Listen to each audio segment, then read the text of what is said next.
Tous les dimanches, rejoignez l'aventure 1000% pour être 1% meilleur à chaque épisode.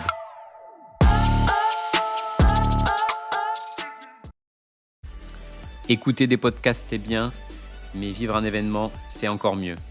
L'équipe de 1000% a eu le plaisir de participer à l'édition 2025 à Lyon du Sommet d'Hypersanté.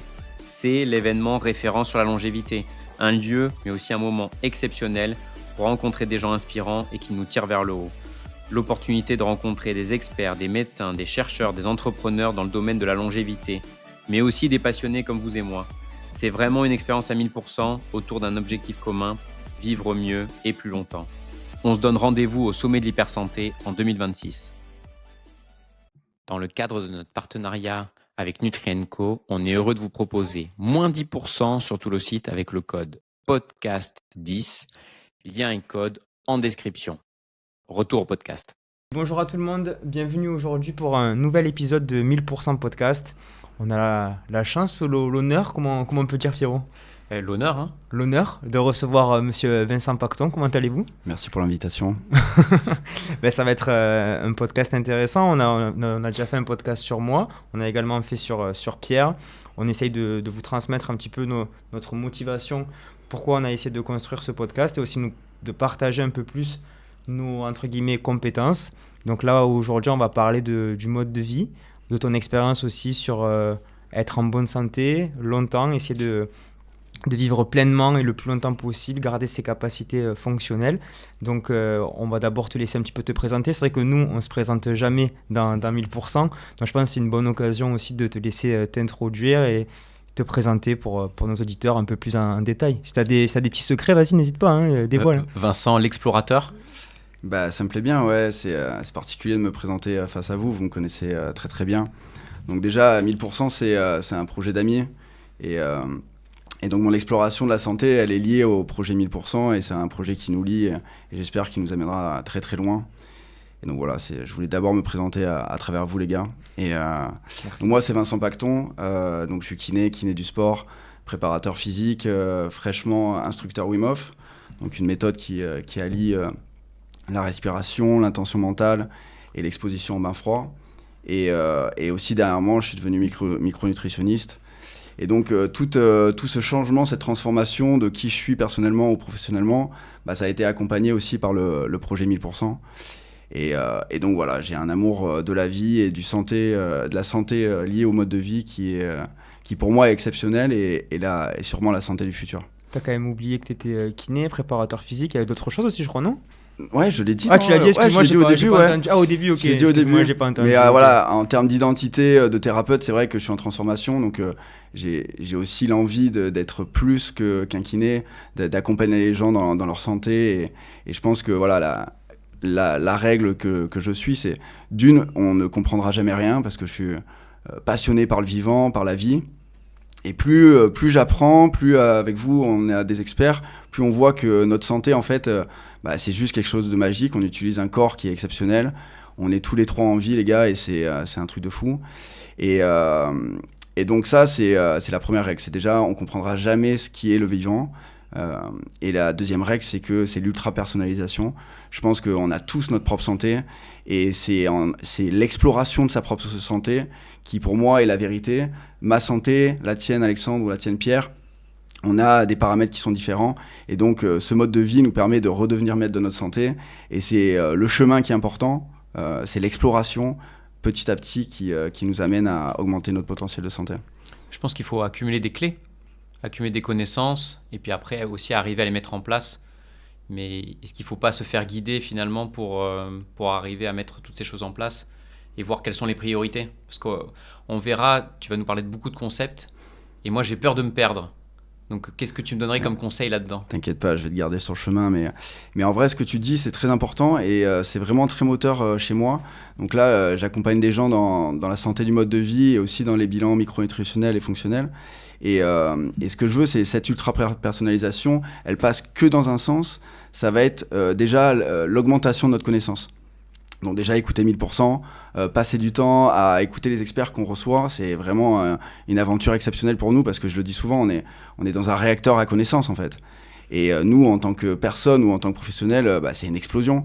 Et donc, à partir de cette connaissance, on va pouvoir enrichir une prise de conscience. Et cette prise de conscience de notre santé, de notre mode de vie, elle va nous permettre en fait d'adhérer à ce qu'on va mettre dans notre mode de vie, les habitudes, les erreurs, les succès.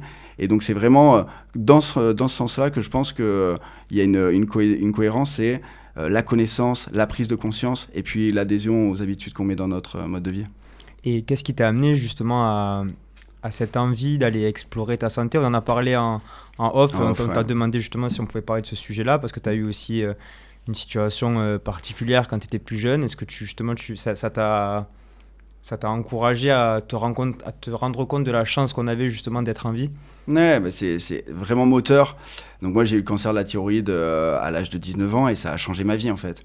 Et quand je prends du recul, cette maladie a été terrible sur le moment, mais en fait ça a été un point de bascule de ma vie qui a fait que je suis la personne que je suis actuellement, qu'on a la relation qu'on a en ce moment. Voilà, ça fait partie de ma vie. Et souvent, je dis les douleurs, les maladies, c'est souvent négatif, c'est des expériences qui sont difficiles, mais c'est aussi l'opportunité d'avancer, d'évoluer, d'être une nouvelle personne. Et je pense que moi, ce cancer, il m'a complètement changé en fait. J'étais quelqu'un qui était égocentré, sûr de soi, ultra confiant, qui parfois était voire méchant, tu vois. J'ai été méchant parfois dans ma vie. Et je pense que ce moment-là, j'en ai profité pour devenir une autre personne plus altruiste, plus curieuse et plus ouverte sur la vie, quoi. Et là, on parle de longévité, mais c'est vrai qu'on entend beaucoup de choses. Des fois, on imagine des gens qui veulent vivre jusqu'à 120, 130 ans. Je ne sais même pas si c'est possible. Mais toi, ça serait quoi ta définition justement de cette longévité? Ouais, ça a une mauvaise connotation. Moi, la longévité, j'ai pas envie de vivre jusqu'à 140 ans. Vu mon histoire, en fait, j'ai un amour de la vie qui est très particulier. Donc, je vois cette longévité comme le mode de vie qui me permet de profiter de la vie. En fait, c'est comment je peux créer un environnement sain pour ma santé et d'être à mon plein potentiel physique, cognitif ou émotionnel maintenant. Et donc, pour moi, la longévité, c'est toutes les habitudes qui vont me permettre d'être dans une meilleure santé maintenant et qui va m'enrichir, qui va me permettre d'aller loin dans cette vie en bonne santé. Tu veux dire que c'est pas une quête d'ego d'aller chercher les 150 ans, c'est pas le projet de l'immortalité, non, comme certains essayent de promouvoir. Il y en a, et après, fine en fait, si eux ils ont envie d'aller chercher les 150 ans et que c'est leur délire, en fait s'ils sont bien avec ça, c'est super. Moi mon objectif c'est d'être tous les jours capable de profiter de la vie parce que c'est un cadeau et j'ai envie d'être bien dans mon corps, bien dans ma tête et j'ai envie d'amener les gens autour de moi aussi que j'accompagne ou les gens qui m'entourent. J'ai envie vraiment de crier de partout qu'on est capable, à travers notre mode de vie, de redevenir maître de notre santé, en tout cas de s'explorer personnellement et d'essayer d'enrichir notre santé. Et justement, donc on est tous kinés de formation, on a fait nos études ensemble à Montpellier. On s'est régalé. Ouais, c'était sympa. Qu'est-ce qui t'a amené à dévier de cette trajectoire-là, de t'intéresser justement à ça? Tu parles de ta maladie, mais est-ce qu'il y a eu d'autres éléments aussi qui t'ont poussé? Est-ce qu'à un moment ça a été, je sais pas, un besoin naturel? Comment tu l'as ressenti? Comment tu pourrais expliquer ce cheminement?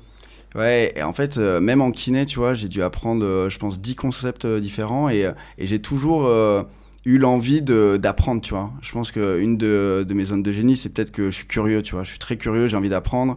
Et donc, en fait, à un moment, la position de kiné, j'ai eu l'impression d'arriver toujours un peu tard, tu vois. De soigner des gens, de calmer des douleurs ou de soigner des blessures. Et j'avais vraiment l'envie de soigner les gens, mais avant qu'ils deviennent malades, tu vois. Et j'avais l'impression qu'on était en fait un peu des professionnels de la maladie ou de la blessure.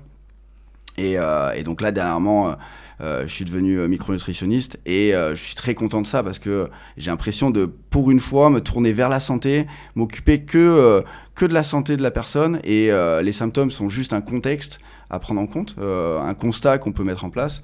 Mais je vais pas du tout me focaliser s'il y a des troubles digestifs, des troubles de la peau ou des dépressions. Bien sûr, je vais le prendre en compte, mais je vais tout faire pour augmenter la santé, tu vois. Et ça, je pense que c'est vraiment très moteur sur ce qui m'arrive en ce moment.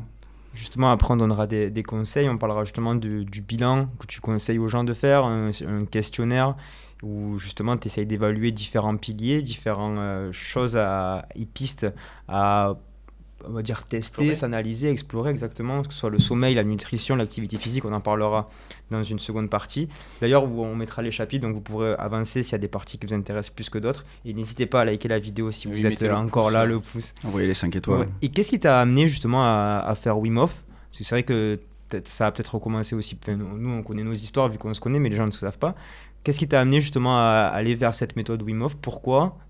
Raconte-nous, en plus t'es un sudiste de base, nous on n'a pas trop l'eau froide ici, donc qu'est-ce qui s'est passé? Ouais, en fait, on est tous les trois du sud, donc nous c'est le soleil, hein, et en fait, ça a commencé à Paris, en fait. À Paris, tu sais, j'étais dans une vie très intense, je bossais avec Nicolas Zenoun, qu'on salue, et on avait une vie où on bossait de 8h à 20h. Et déjà, j'ai eu cette prise de conscience sur, en fait, je voyais très peu ma femme, Camille, je prenais très peu soin de moi, très peu de sport, et en fait, je me suis embarqué dans ça, et il y a un patient qui m'a amené un livre, le livre de Peter Attia, Dr Peter Attia, sur la longévité, et ça m'a ouvert l'esprit sur la force du mode de vie, tu vois.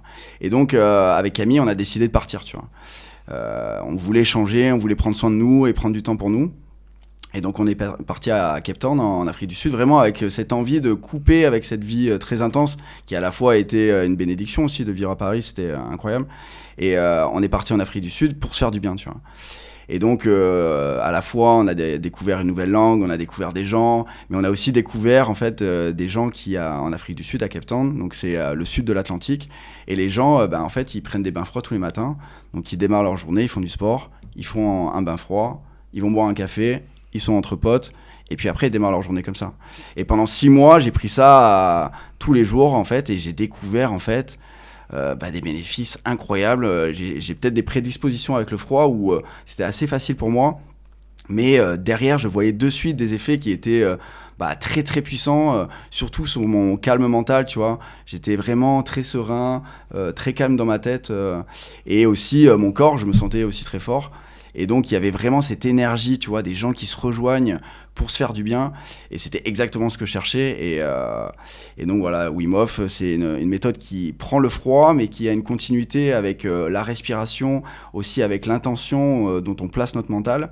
Ces 3 piliers qui s'entremêlent, tu vois. Et donc, voilà, je suis devenu instructeur en rentrant en France. Et ça a été une exploration à la fois personnelle, parce que je vois la respiration, la façon dont on se parle, l'intention mentale et le froid comme une augmentation des piliers du bien-être. C'est d'autres moyens de se faire du bien. Et donc je suis allé à fond dans ça quand j'ai fait ma première respiration. Je sais pas si je te l'ai dit, Alexandre, mais je pense que je te l'ai dit à toi, Pierre. Je fais ma première respiration et j'ai appris plein de trucs en kiné, tu vois, en prépa physique et tout. Mais la respiration, pour moi, ça m'a touché en plein cœur. C'était le moyen le plus puissant de toucher au vivant, tu vois, parce que vraiment on se sent en vie en fait quand on fait ces respirations. Et donc j'ai eu cette clarté à me dire ok, il faut que je devienne instructeur et que je partage ça au plus grand nombre. Et donc c'est ce que j'ai fait. Je suis parti en Pologne pour devenir instructeur de cette magnifique méthode. Et justement, est-ce que tu pourrais, on sait que peut-être ce sentiment de respirer, travailler la respiration, ça peut avoir un effet bénéfique sur la gestion du stress. Est-ce qu'il y aurait une ou 2 respirations que tu pourrais conseiller aux auditeurs qui peut-être ne font jamais ça et qui pourraient tester assez facilement? Bien sûr, j'imagine que c'est pas pareil que se faire encadrer dans une séance où tu vas être là avec eux, mais est-ce qu'il y a 2 types de respiration que tu pourrais donner à nos auditeurs dans des situations peut-être différentes, ou est-ce que globalement, c'est la même respiration qu'il faut travailler pour tout le monde et peu importe la situation?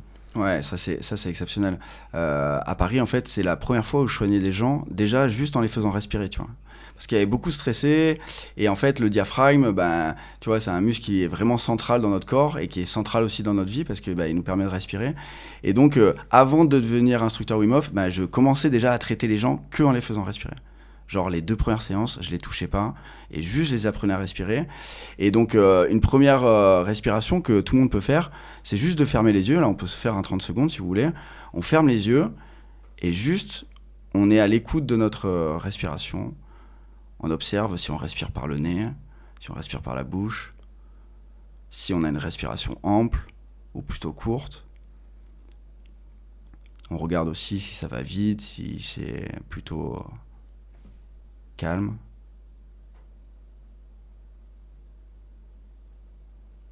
Et tout doucement, on peut réouvrir les yeux.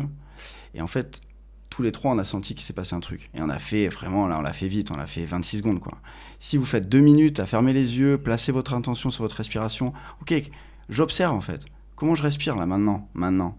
Et donc ça nous permet en fait de reprendre le contrôle. Et je pense que c'est un super exercice quand voilà, on a envie de se recentrer, d'être présent, ou parfois quand on a un coup de stress, fermer les yeux, observer sa respiration, c'est déjà le premier exercice que je donne, tu vois. Et un deuxième exercice, si on a envie d'aller chercher un petit peu des volumes respiratoires, est-ce qu'il y a un intérêt justement à aller chercher vraiment une grosse inspiration, couper, faire une grosse expi? C'est souvent quelque chose qu'on conseille et qu'on recommande. Est-ce que toi, tu as ton conseil vis-à-vis de ça? Après, il y a vraiment plein de façons de respirer. C'est un domaine que j'adore. Et je vois le domaine de la respiration comme le domaine du mouvement, tu vois. On peut marcher, on peut faire un ping-pong, on peut faire de l'escalade, ou on peut aller faire un foot. Tout ça, c'est du mouvement. Et tu vois, ce spectre du mouvement est super large. Et la respiration, c'est pareil, tu vois. Donc, il y a plein de respirations. Vous allez sur YouTube ou vous prenez des applications. Vous pouvez essayer plein de respirations. La première respiration que je vous donne, c'est de fermer les yeux et d'être à l'écoute de votre respiration à l'instant T. La deuxième, ça va être la respiration Wim Hof, parce que c'est vraiment une respiration qui, moi, m'a touché en plein cœur. Et c'est à travers l'application Wim Hof ou des vidéos sur YouTube, vous pouvez être guidé. Et donc, c'est une respiration qui se fait en 3 temps. Il y a un cycle d'hyperventilation. On va faire 30-40 cycles d'hyperventilation. Puis, on va avoir un cycle d'apnée poumon vide. Donc, on finit nos hyperventilations, on souffle et on reste en apnée poumon vide. Puis à un moment, on va avoir besoin d'air. Donc on va reprendre une inspiration et cette fois, on va bloquer en apnée, mais en poumon plein. Et donc en fait, ces 3 étapes, on va les enchaîner. On va faire hyperventilation, apnée poumon vide, apnée poumon plein, et on va les enchaîner. Et ça, c'est quelque chose qui est exceptionnel parce que ça ouvre la porte à s'écouter vraiment et parfois à sortir de notre mental parce que on a toujours plein de pensées, on est souvent surchargé d'informations.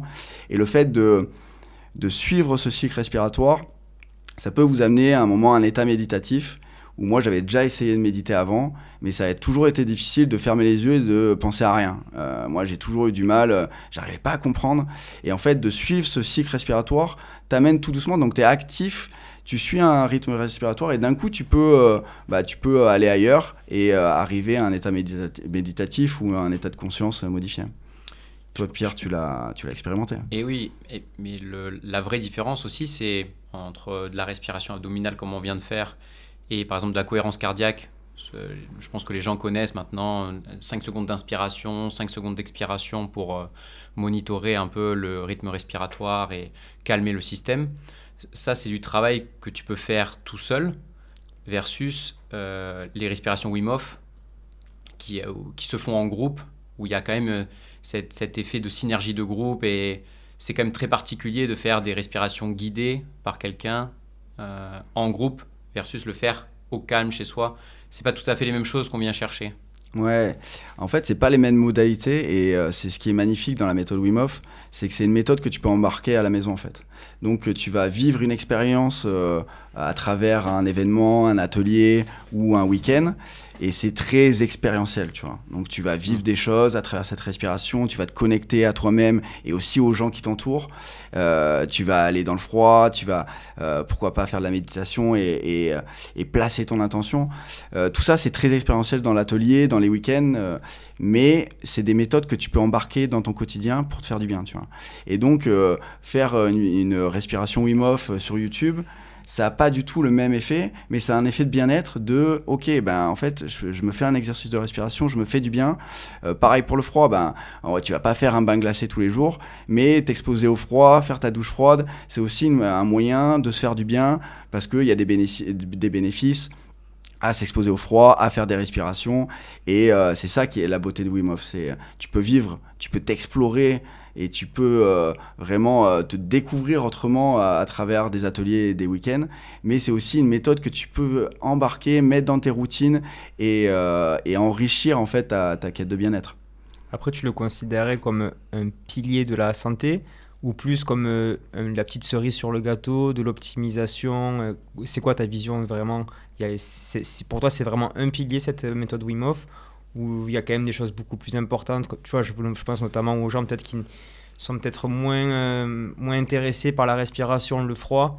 Est-ce que c'est 5-6% de de ton quotidien, de l'efficacité que ça peut avoir, ou est-ce que c'est vraiment pour toi quelque chose qui a vraiment de la valeur et de l'importance?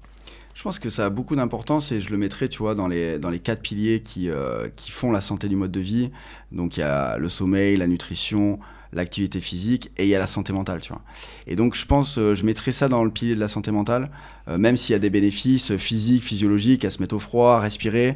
Moi, je vois vraiment l'aspect mental, tu vois. Cette méthode Wim Hof m'a permis d'accéder à la méditation. Donc, si tu veux, j'ai exploré, j'avais un bain froid à Paris sur mon balcon, donc tous les jours, je me suis mis dans le froid tout l'hiver et c'était magnifique. Mais là, c'est plus le cas. J'ai fait des respirations tous les jours quand je suis devenu instructeur. Tu vois, j'ai vraiment poussé le truc pour voir ce que ça faisait chez moi et pour le partager aux gens. Mais là, actuellement, je fais juste une douche froide. Je fais plus de respiration, mais ça m'a permis d'accéder à la méditation, tu vois. Et donc, c'était, tu vois, la méditation, j'y arrivais pas avant la méthode Wim Hof. Et là, maintenant, je médite tous les jours, depuis 6 mois, je pense. Et donc, ça me donne aussi une cohérence, un recul sur mes émotions. Tu sais qui je suis, enfin, vous savez qui je suis. J'ai quand même un feu en moi à la base. Et parfois, j'ai pu être impulsif aussi. Et je vois que j'ai beaucoup plus de temps face à mes réactions, face à mes émotions, parce que le fait de méditer, ça me donne vraiment une cohérence sur qui je suis, ma santé mentale, tu vois. Donc, je placerai ça, oui, c'est peut-être la cerise. Bien sûr que sommeil, nutrition, activité physique, c'est en premier, mais ne pas oublier aussi tout ce qui peut nous faire du bien à notre tête et à qui on est. Mais encore une fois, ça dépend, non? Oui, ça dépend, ouais. C'est de l'hyper-personnalisation. Il faut savoir d'où l'intérêt d'arriver à évaluer ses manques et qu'est-ce qui pourrait être optimisé chez chacun d'entre nous. Ouais, en plus, on a tous nos affinités. Et tu vois, je te dis, en fait, si tu me vois il y a un an, je faisais des respirations tous les jours et là, c'est plus le cas. Et donc, je pense que qui on est aujourd'hui et qui on sera dans 10 ans, on sera pas la même personne en fait. Et donc on a même des variations d'identité, on est jamais la même personne. Si parfois on le croit, c'est pas vrai, tu vois. Et donc il y a des choses que j'ai adorées, tu vois, j'ai fait par exemple de la lumière rouge, pareil, il y a un an, je m'exposais tous les jours à la lumière rouge, c'est plus du tout un truc que je fais. Et donc en fait c'est ça aussi que je défends, c'est la méthode Wim Hof, la nutrition, l'activité physique, le sommeil. Pour moi c'est un entraînement et c'est une exploration. Et donc parfois il y a des choses qu'on va aimer, parfois il y a des choses qu'on va adorer. Et des fois, il y a des choses qu'on va pas du tout kiffer, on va plutôt détester. Et l'intérêt, c'est pas d'avoir que des succès, parce que même les échecs, ils te font avancer. C'est juste le chemin, en fait, de comment je fonctionne, qu'est-ce qui fonctionne chez moi en ce moment. Et donc, la méthode Wim Hof, je la place dans ça, tu vois. C'est plus un autre moyen d'exploration. C'est un outil. C'est un outil, ouais. C'est un très bel outil. Tu accumules les outils de façon à pouvoir piocher dans ce que tu veux utiliser à tel moment de ta vie. Ouais, et vraiment, ce qui est beau, tu vois, c'est voilà, et c'est une méthode qui est prouvée scientifiquement sur les inflammations, par exemple. Et moi, Camille, ma femme, en fait, elle a eu une spondylarthrite ankylosante, donc c'est une maladie auto-immune. Quand on te diagnostique ça, c'est terrible. Si elle était pas, si vraiment j'avais pas fait 1000%, je pense que Camille, elle serait toujours malade et elle serait pas en forme. Donc en fait, à 1000%, on a découvert des experts, des médecins fonctionnels qui nous ont aussi ouvert la porte sur une médecine, une santé qui est tournée pour le coup vers la santé. Et tout ce que j'ai appris, ça m'a permis en fait à reprendre le contrôle avec Camille sur sa santé. Donc c'est une maladie auto-immune, inflammatoire. Donc on te dit c'est toute ta vie, c'est ton système immunitaire qui t'attaque, donc c'est ton corps qui se retourne contre toi. Prends un anti-inflammatoire, si ça marche pas, il y en a 10, tu t'essayes tous les 10. Si ça marche pas, on te met des immunosuppresseurs. Enfin, le discours est terrible. Et heureusement qu'on a eu 1000%. 1000% a vraiment aidé à passer ce cap. Et tout ça pour dire que la méthode Wim Hof, à travers le froid, à travers la façon dont on se parle, à travers nos respirations, c'est aussi comme notre mode de vie, un moyen d'augmenter notre potentiel de santé. Et je pense que le froid, par exemple, a beaucoup aidé Camille à un moment où elle perdait confiance, tu vois. Perdre confiance en ses capacités, il y a une dépression, il y a des douleurs, il y a vraiment, on commence à mal se parler, on perd pied, c'est des douleurs constantes, parfois qui ont été des douleurs à 15/10, tu vois, et les médicaments qui marchent pas, son corps qui est défectueux, on perd espoir. Et donc, en tout cas, ça c'est notre expérience, c'est que le froid a, je pense, entrouvert un espoir, une première parenthèse de non-douleur, comme quoi c'était possible. Et dans la tourmente, on s'accroche à ce qu'on peut.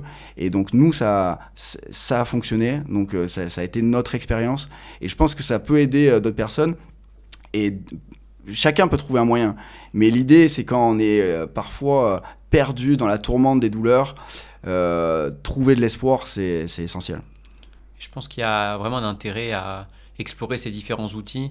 Et je pense qu'il y a une espèce de frustration aussi chez nous comme praticiens où on est cantonné à uniquement l'activité physique et ou du manuel pour soulager les patients. Et après, typiquement pour elle, la chimie et rien d'autre quoi, que tu pouvais lui proposer par exemple. Pas de connaissances tangibles sur la nutrition poussée, quoi mettre en place, qu'est-ce qu'il fallait éviter, plein de clés finalement qui auraient pu l'aider là-dedans, ou sur le mode de vie aussi. Après voilà, c'est ça, il n'y a pas que le froid aussi, il n'y a pas eu le changement qu'avec le froid, il y a eu justement une multitude d'outils. Voilà. Exactement, et souvent les auditeurs peuvent se dire ouais, c'est la méthode miracle. Ouais, voilà, c'est pas du tout ça, c'est toi tu as eu une démarche, souvent tu vois, on dit oui, la longévité ça a une notion un peu négative parfois.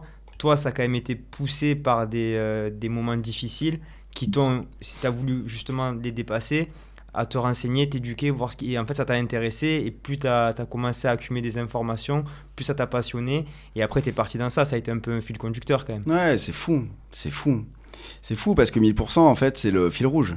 Tu vois, et je vous en remercie, c'est incroyable. Tu vois. Et en fait... Camille, elle s'est soignée en reprenant le contrôle de notre mode de vie. Et on était déjà parti en Afrique du Sud pour se faire du bien. Donc on mettait déjà des trucs en place, tu vois. Et en fait, c'est souvent ce que je dis, c'est que cette maladie, en fait, c'est souvent une bénédiction, en fait. C'est souvent le corps qui signale une alerte, à nous de l'entendre ou pas, et à nous de convertir l'essai ou pas. Et donc, en fait, si tu veux, cette maladie, ça a été terrible, très, très dur, mais ça nous a permis, en fait, de passer le niveau d'après, tu vois. Et donc, on a commencé à passer le niveau d'après de partout. Donc, on a repris le contrôle de notre nutrition alors qu'on pensait déjà l'être, tu vois. Donc, on a poussé le curseur. Pareil sur le sommeil, pareil sur l'activité physique, pareil sur la méthode Wim Hof ou d'autres moyens de se faire du bien. Et donc, en fait, ça nous a poussé à aller chercher, à se connaître encore mieux. Et c'est petit à petit... Je pense que ça, c'est vraiment... voilà, ça s'applique à cette situation, mais à toutes les situations qui sont compliquées. C'est... petit à petit, faire les choses, mettre en place des choses qui nous permettent d'aller bien, même si sur le moment, c'est des petits bénéfices. En fait, c'est pas à pas qu'on va pouvoir, ou brique par brique, qu'on va pouvoir construire des merveilles. Donc, c'est vraiment la force du conseil à 1000%. Hein. On a eu je sais pas combien d'invités sur 1000%. Le conseil à 1000%, c'est mettez de la fréquence, mettez du volume, soyez disciplinés, rentrez des choses bénéfiques dans vos routines. Et c'est vraiment ce qu'on a fait. Et cette maladie, avec le recul, ça a été très dur, mais ça nous a permis d'avoir le quotidien qu'on a actuellement. Et les bénéfices avec Camille qui prend 0 traitement, 0 douleur, et qui est, vous l'avez vu dernièrement, elle est en forme, elle court, elle pouvait pas marcher, tu vois. Donc là, en 8 mois, on a repris le contrôle. Mais je pense que 100 000%, on n'aurait pas eu les clés, tu vois. Et donc, voilà, à 1000%, c'est vraiment une aventure de ouf. Mais c'est très complexe d'avoir les informations de qualité et de pouvoir déjà les trouver, trier et trouver ce qui peut t'aller. Ça met du temps aussi. Il y a le facteur temps qui joue quand même. Parce qu'il faut tester et puis laisser le temps aussi faire son œuvre, parce que ça vient pas comme ça. Il faut y croire. Et ce que tu dis, c'est important, tu vois, d'avoir les bonnes infos, d'écouter 1000%. On essaye de donner des bonnes infos, de donner la parole à des gens qui en valent le coup et d'essayer de comprendre l'alimentation. Il y a tellement de courants, l'activité physique, il y a tellement de courants que des fois on se perd. Et je pense que nous, ce qu'on peut en retirer, c'est qu'on a comme un résumé, comme des grandes lignes sur lesquelles on peut se raccrocher. Et c'est vrai, ce que tu dis, c'est le facteur temps, tu vois. Donc c'est à la fois travailler, être curieux, emmagasiner des connaissances pour être sûr que ça va nous faire du bien. Et à partir du moment où tu y crois, tu as juste à continuer à le faire, à attendre un peu. Et puis c'est la clé. Mais la connaissance, la curiosité, c'est peut-être notre plus grande force, hein, et on parle de longévité, mais là, actuellement, j'ai des mamies exceptionnelles qui ont quasi toutes 100 ans. Et franchement, elles font pas de squat, elles mangent comme elles mangent. Mais je pense que ce qui relie toutes ces mamies, c'est leur curiosité intellectuelle, tu vois. Et c'est peut-être un truc qu'on parle pas souvent, mais nous, ce podcast, il va nous maintenir dans le temps parce qu'on a le cerveau ultra stimulé, ça nourrit. Et donc de pas oublier aussi de nourrir notre cerveau, de rester curieux, d'apprendre des langues, d'apprendre des trucs. C'est aussi un moyen d'être bien dans notre tête et dans notre peau. Finalement, ce qui lui a manqué à Camille, c'était, il y a eu l'accompagnement sur peut-être l'activité physique, l'accompagnement médical pur, avec des consultations de rhumatologues, mais parallèlement, il n'y a pas eu d'accompagnement et d'aide sur le mode de vie. Parce que c'est ça dont tu veux nous parler. Est-ce que tu peux nous parler des différents piliers de cet accompagnement du mode de vie, ce que tu as pu développer avec le DU de micronutrition que tu as fait à Paris? Ouais, c'est catastrophique, hein. Les professionnels qu'elle a rencontrés, en fait, le discours, c'est pas du tout le discours de santé, c'est un discours de symptômes, de douleur, de pansement.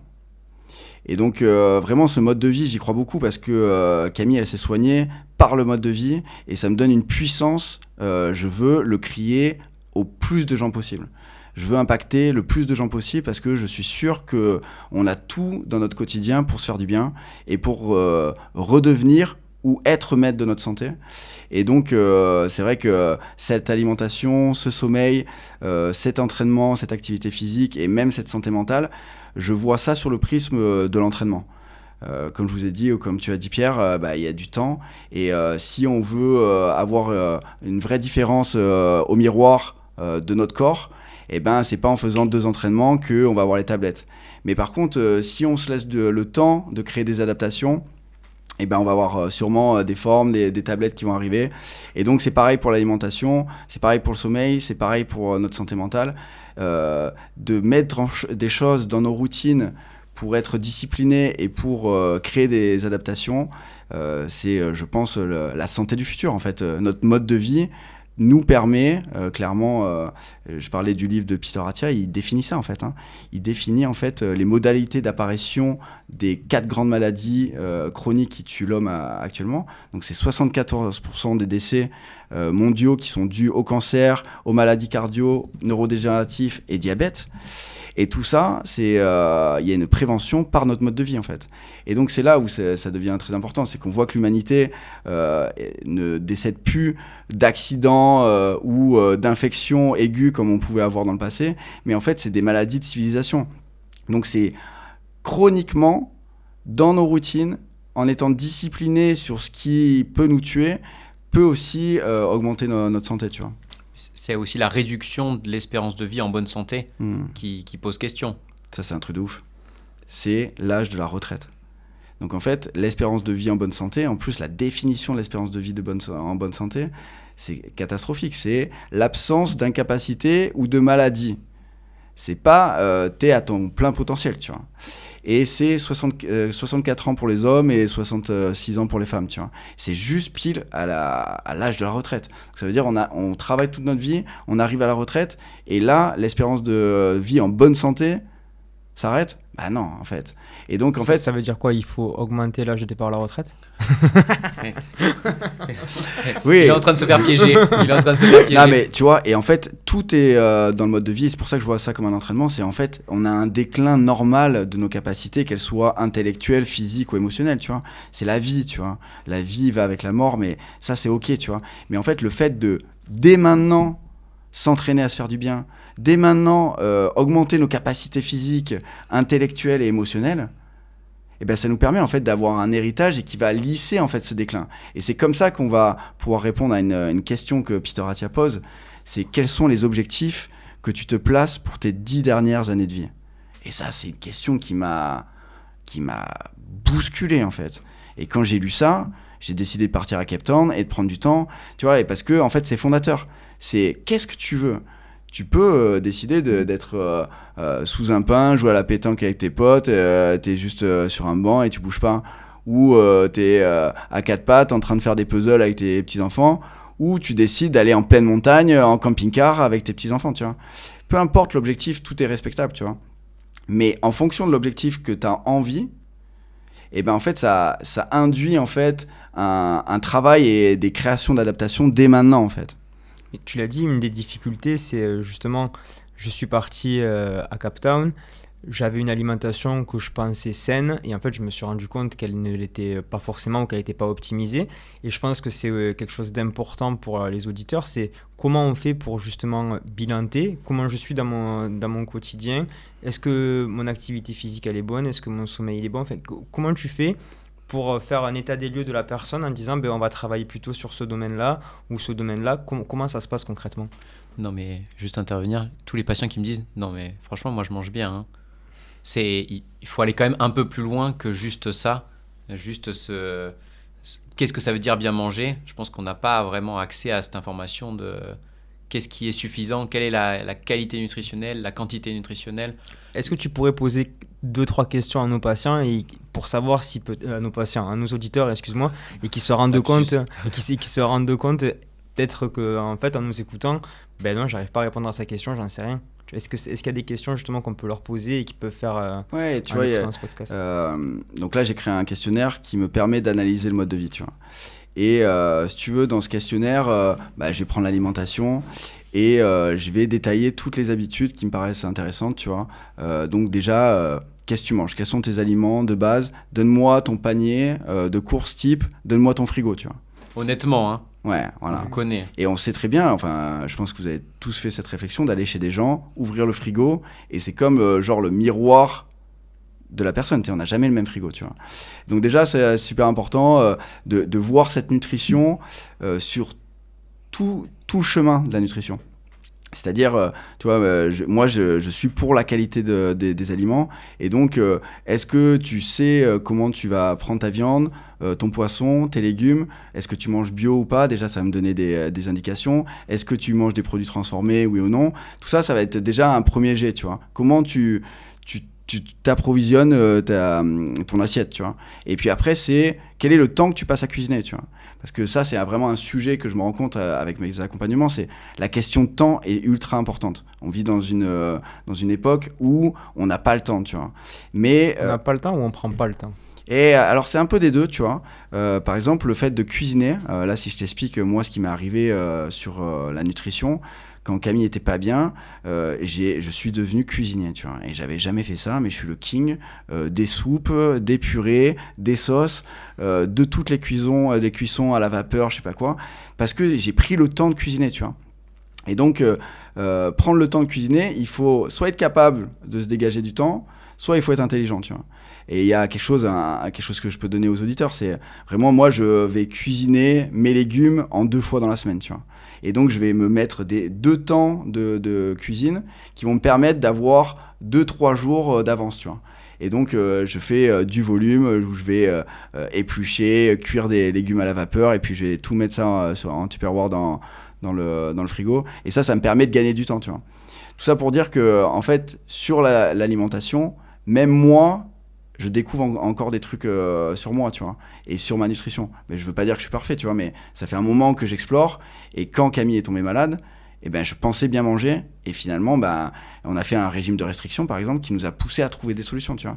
Et donc, on a cherché à augmenter la densité nutritionnelle. Donc, ça veut dire qu'on a cherché des produits de qualité.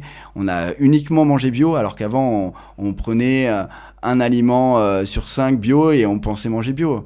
Mais en fait, si vraiment on veut se protéger, et je pense que ça a été abordé souvent sur le podcast, les pesticides, les médicaments et tout ce qui peut être des perturbateurs endocriniens, en fait, de manger bio, c'est un garde-fou, c'est un choix. C'est peut-être pas le meilleur choix, mais en tout cas, c'est un garde-fou qui nous permet de contrôler cette exposition aux polluants.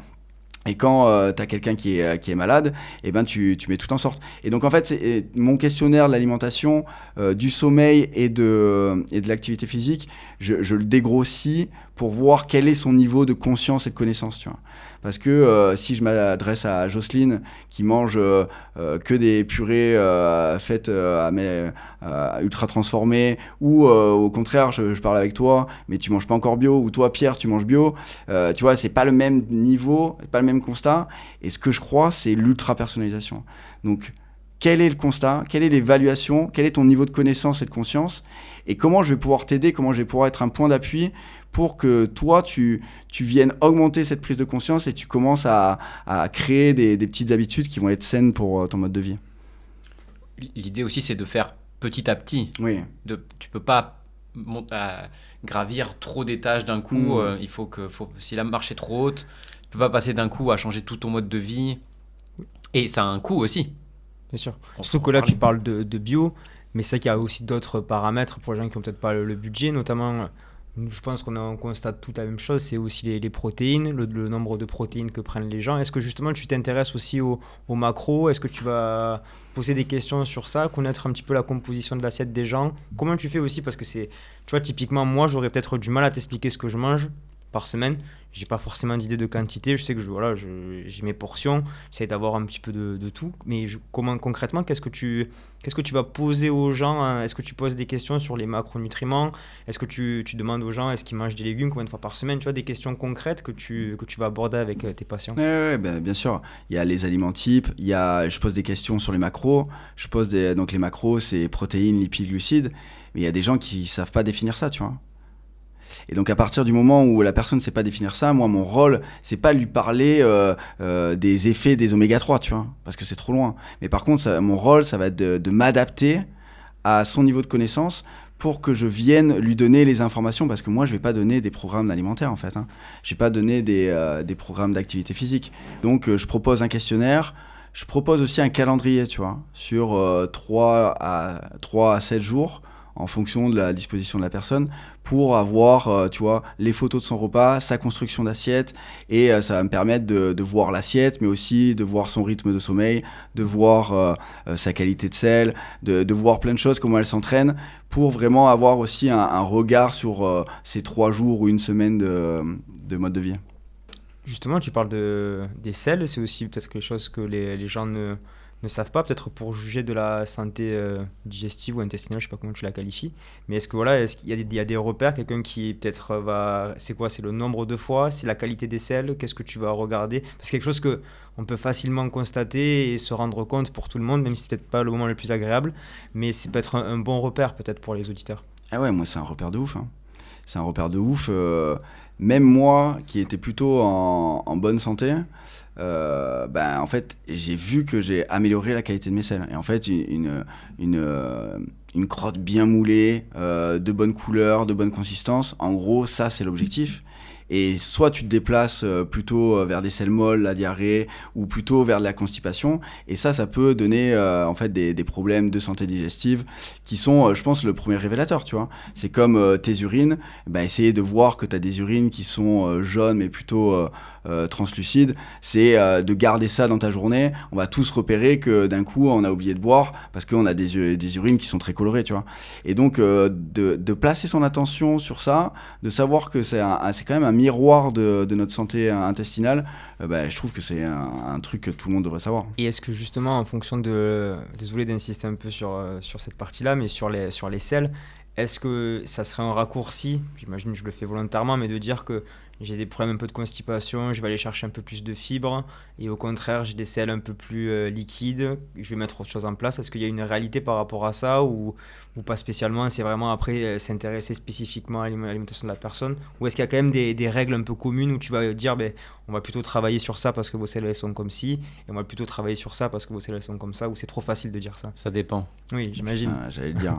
J'imagine. Mais voilà, est-ce que tu pourrais me donner des pistes justement? Et ça dépend en fait, parce que y a des personnes qui vont avoir des troubles digestifs et qui vont l'exprimer de différentes manières, tu vois. Il y en a, ils vont faire des diarrhées, d'autres des constipations, et d'autres des alternances de diarrhée et constipation. Et je pense que vraiment la règle, c'est d'avoir une régularité de celles qui sont, on va dire, normales.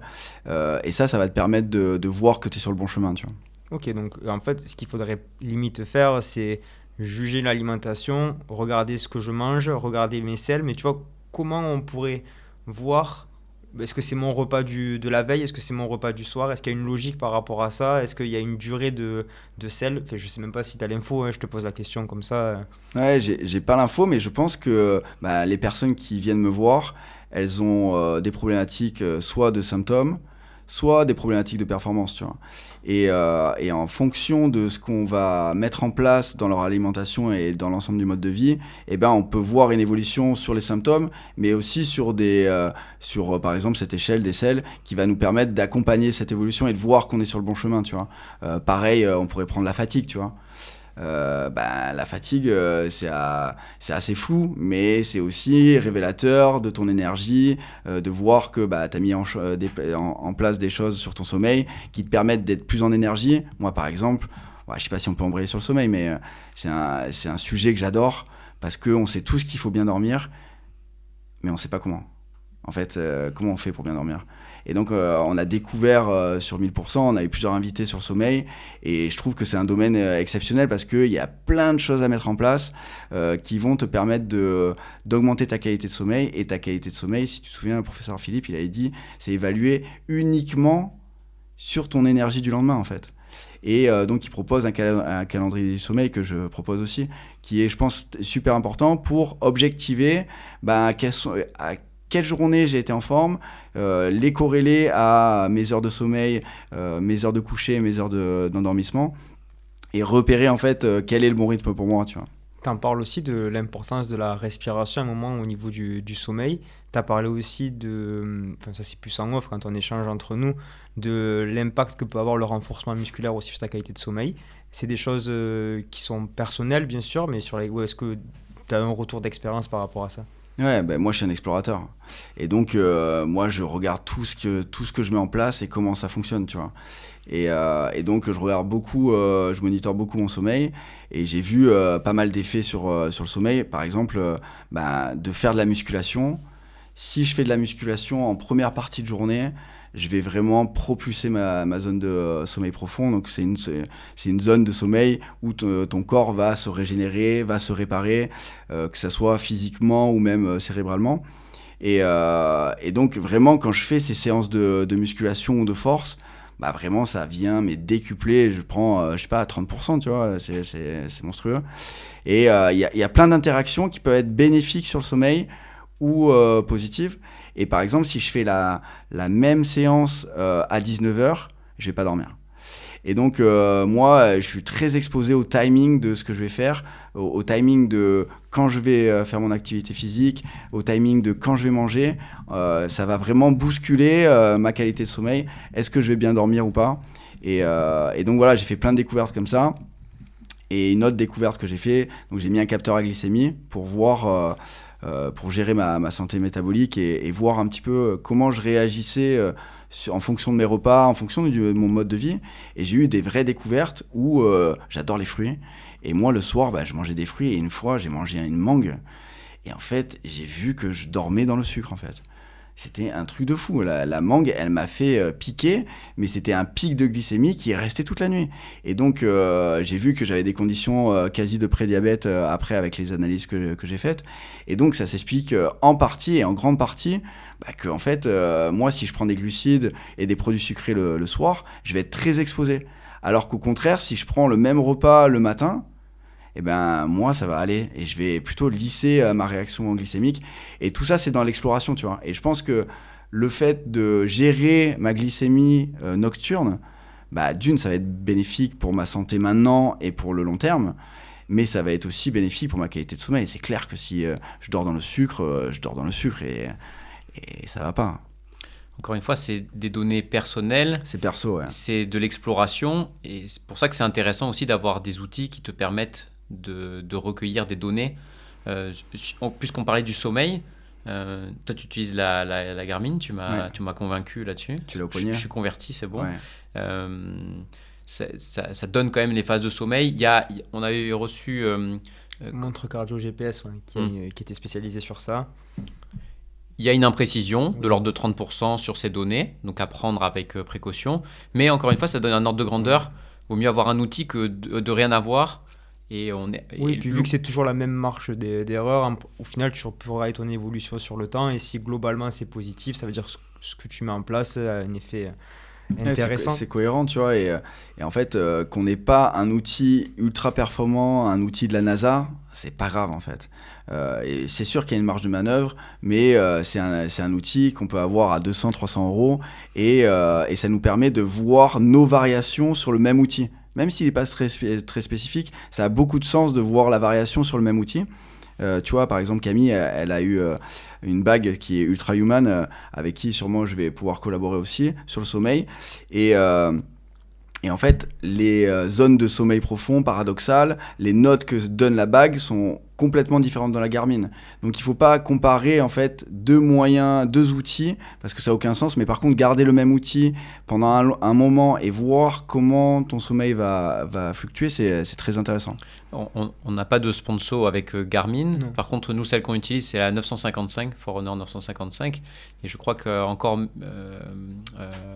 plus bon marché, on dira, il y a la 255, je crois, donc avec Sleep Coach dessus, vous avez toutes les données de sommeil.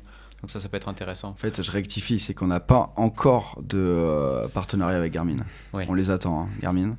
Mais je voulais juste rebondir sur quelque chose. On n'a pas encore des outils de la NASA, mais quand même, je crois que c'était avec Nicolas Haute que tu avais discuté, et on arrive à avoir la variabilité de la fréquence cardiaque sur ces montres, alors qu'auparavant, il leur fallait des outils qui coûtaient très très cher et qui étaient uniquement accessibles à l'élite. Bah après, le cardio qu'on avait reçu nous avait dit que c'était pas très fiable quand même sur la montre. Fiable. Ouais, fiable, pardon. Oui, mais c'est pareil. En fait, c'est des technologies. Il y a 5 ans, ça coûtait 10 000 euros. Là, on l'a intégré dans une montre à 300-400 euros. Et donc, la variabilité de fréquence cardiaque, c'est un super outil qui va nous permettre de voir la fatigue. Et en fait, quand vous êtes à 50 battements par minute, on n'est jamais tout le temps à 50, mais on va être à 45, à 62. Et en fait, on va avoir la moyenne de nos battements cardiaques. Et plus vous allez avoir de variabilité, plus votre système va être adaptable et plus vous allez être en énergie.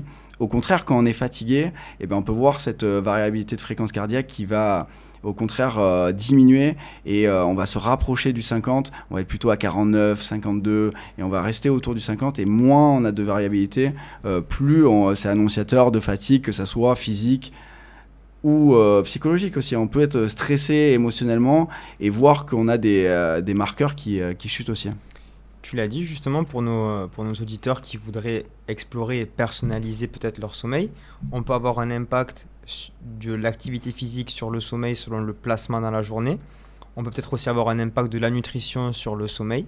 Quel test justement tu pourrais conseiller à nos auditeurs au niveau des prises alimentaires, peut-être faire des repas riches en glucides le soir ou pas?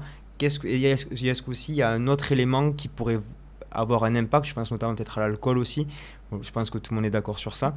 Mais juste, qu'est-ce que tu pourrais conseiller aux auditeurs d'explorer par eux-mêmes pour tester un peu leur sommeil s'ils ne veulent pas forcément avoir un accompagnement d'un professionnel? Ouais, bah, y a beaucoup de choses sur le sommeil. Le timing de l'activité physique et des repas, j'ai vu chez moi et sur les gens que j'accompagne vraiment de gros bénéfices. Plus on va manger tard, plus quand même on repousse l'endormissement. Donc il faut savoir que quand même on a un delta entre 2 et 3 heures. Quand on finit notre repas, notre corps est prêt à digérer et pas à s'endormir. Donc il faut quand même, on peut pas manger le soir et aller se coucher les 10 minutes après. Notre corps est pas conçu pour ça. Donc le timing, ça a été vraiment important pour moi. Et tu veux dire tout ce qui va permettre d'augmenter la qualité de sommeil? Oui, bien sûr. Ouais, Ou au contraire la réduire. Peut-être que certains ne vont pas tolérer telle chose en mangeant peut-être des glucides le soir. Au contraire, s'ils en mangent, il vaut mieux dormir. Qu'est-ce qu'il peut y avoir? Ça dépend encore, parce que tu vois, c'est vraiment ce que je défends, c'est l'ultra personnalisation. Si on écoute les règles générales qui peuvent être sur 1000% parfois. Justement, ma question c'est quel test, excuse-moi si je me suis mal exprimé, mais quel type de repas dans la semaine il pourrait faire, et derrière se dire, ben là j'ai fait peut-être le lundi un repas riche en glucides avec peu de protéines, je rate mon sommeil, tu vois, est-ce qu'il y a différents quand même macros sur lesquels on peut jouer et derrière voir la qualité de mon sommeil? Pendant 10 jours, je fais ça tous les jours et je vois si, avec un moyen de me monitorer, je vois si ma qualité de sommeil s'améliore ou se détériore. Et ça peut aussi faire office de essai-erreur, tu vois. Et ouais, mais là, je vais pas vous répondre. Parce que la qualité de sommeil, elle est tellement multifactorielle que c'est tout ce que je vais mettre en place qui va me permettre d'aller dans une voie. Et je pourrais bien sûr répondre, mais j'aurais faux. Parce que, en fait, il suffit que je fasse un choix sur mon alimentation le soir. Et en fait, c'est le choix de mon activité physique, ou c'est le choix parce que je fais des méditations, ou c'est le choix parce que je me réveille plus tôt, qui va fonctionner, tu vois. Et donc, ce que je pense, c'est vraiment de cibler une habitude, voir si elle fonctionne, et puis en amener une autre. Mais en fait, ça va être l'ensemble des habitudes, ça va être l'ensemble des changements que tu vas mettre sur tes piliers de vie, alimentation, sommeil, activité physique et santé mentale, qui va te permettre d'augmenter ta qualité de sommeil, mais d'augmenter ta santé globale. Ok, d'accord. Quel serait l'objectif ultime selon toi, si je me monitore là, qu'est-ce qu'il faudrait que je vois marqué sur mon objet qui analyse mon sommeil? C'est quoi l'objectif? C'est ce que j'ai sur la montre, hein. C'est d'être le plus régulier possible. Moi, j'essaie d'être entre 80 et 100 quasi tous les soirs. Ça, c'est des scores que vous donne Garmin. Oui. Bon, en gros, c'est de 0 à 100, et moi, j'essaye d'être vraiment dans les 20 derniers pourcents et d'être le plus régulier possible. Et je pense que ça, c'est la clé. Plus on va être régulier, comme je vous disais au début, hein, je vois tout comme un entraînement, et donc, moi, je m'entraîne à bien dormir. Et donc, j'ai mis plein de choses en place dans ma vie qui ont marché, parfois qui n'ont pas marché. Mais maintenant, je me connais assez bien pour savoir, en fait, est-ce que je vais bien dormir ou pas. Et le fait aussi de trouver cette régularité, c'est que quand on a un trou d'air, par exemple hier soir, voilà, c'était les retrouvailles tous les trois, on s'est régalé, on s'est couché un peu plus tard, la note du sommeil elle est pas terrible, mais c'est pas grave parce que le reste du temps c'est géré. Et surtout, si on regarde les zones de sommeil profond, les zones de sommeil paradoxal, elles sont assez bonnes. Tu vois, j'ai pas dormi 5-6 heures et j'ai quand même la moitié en sommeil profond, sommeil paradoxal. Donc, ce serait mon conseil pour monitorer, c'est essayer de chercher en fonction des outils qu'on a, mais les 3 heures de profond paradoxal qui sont des zones de sommeil qui sont intéressantes pour votre corps.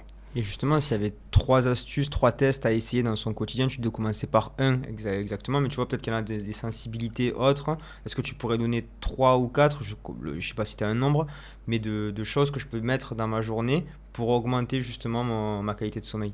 Ouais. Donc, il va t'avoir. Hein. Oui, il va m'avoir, je vais lui donner. Non, je veux juste des choses pratiques. Je veux des choses pratiques pour les auditeurs. Je vais te donner, je vois très bien ce que tu veux dire. Tu sais, moi, tu me connais. Le matin, c'était compliqué. Oui, moi, j'étais éclaté jusqu'à 15h, j'arrivais pas à me réveiller, jamais, même content de se réveiller, tu vois. Et le matin, ça a été une vraie découverte pour moi. Et donc, c'est quand on a fait l'épisode avec professeur Philippe, il proposait en fait de décaler légèrement son réveil du matin. Donc ça, moi au début, ça m'a paru contre-intuitif. En fait, c'est d'augmenter le temps d'éveil. Plus vous allez être réveillé, plus le soir on va être fatigué. Donc il faut déjà comprendre le sommeil, tu vois. La pression du sommeil. La pression du sommeil. Et ça, il faut comprendre déjà le sommeil. Tu vois, quand je fais mon questionnaire avec mes patients, je vais déjà voir est-ce qu'ils comprennent qu'il y a des zones de sommeil profond, paradoxales. Est-ce qu'ils connaissent la pression du sommeil? Est-ce qu'ils connaissent le fonctionnement du système circadien? Donc en fait, de savoir que le temps d'éveil va jouer sur notre sommeil, l'exposition à la lumière va jouer sur notre sommeil, et puis après, on va mettre de l'activité physique. Bon, là, je suis en train de te faire un discours de politicien, je suis en train de te noyer le poisson, mais ce que je te dirais, c'est des pistes à explorer. La première chose, c'est gens, vraiment essayer de juste mettre une demi-heure plus tôt votre réveil et de voir comment vous endormez le soir. Moi, ça a été incroyable. J'ai fait ça, une demi-heure, c'était difficile au début, et j'ai vu que le soir, mais j'étais une mage, je tombais direct. Et donc, j'ai poussé le curseur jusqu'à 1h. Maintenant, je me réveille à 6h30, mais c'était impossible, tu vois. Et donc ça, c'est le premier truc que je donnerais. Le deuxième truc que je... Pour les gens quand même qui se lèvent plutôt tard. Ouais, non. Pas forcément. Et non, je dirais en fonction, en fait. En vrai, même si on se lève déjà tôt, de déjà se mettre, tu vois, un quart d'heure. Moi, j'ai fait une demi-heure, mais ça peut être juste un quart d'heure, tu vois. Et d'augmenter le temps pour soi aussi le matin, ça, c'est un truc génial. Moi, je m'éparpille un peu, mais j'ai trouvé un épanouissement à vivre le matin qui était, mais le Vincent d'il y a 15 ans, il aurait halluciné en fait. Maintenant, je me régale le matin, je suis de bonne humeur. Pourquoi ?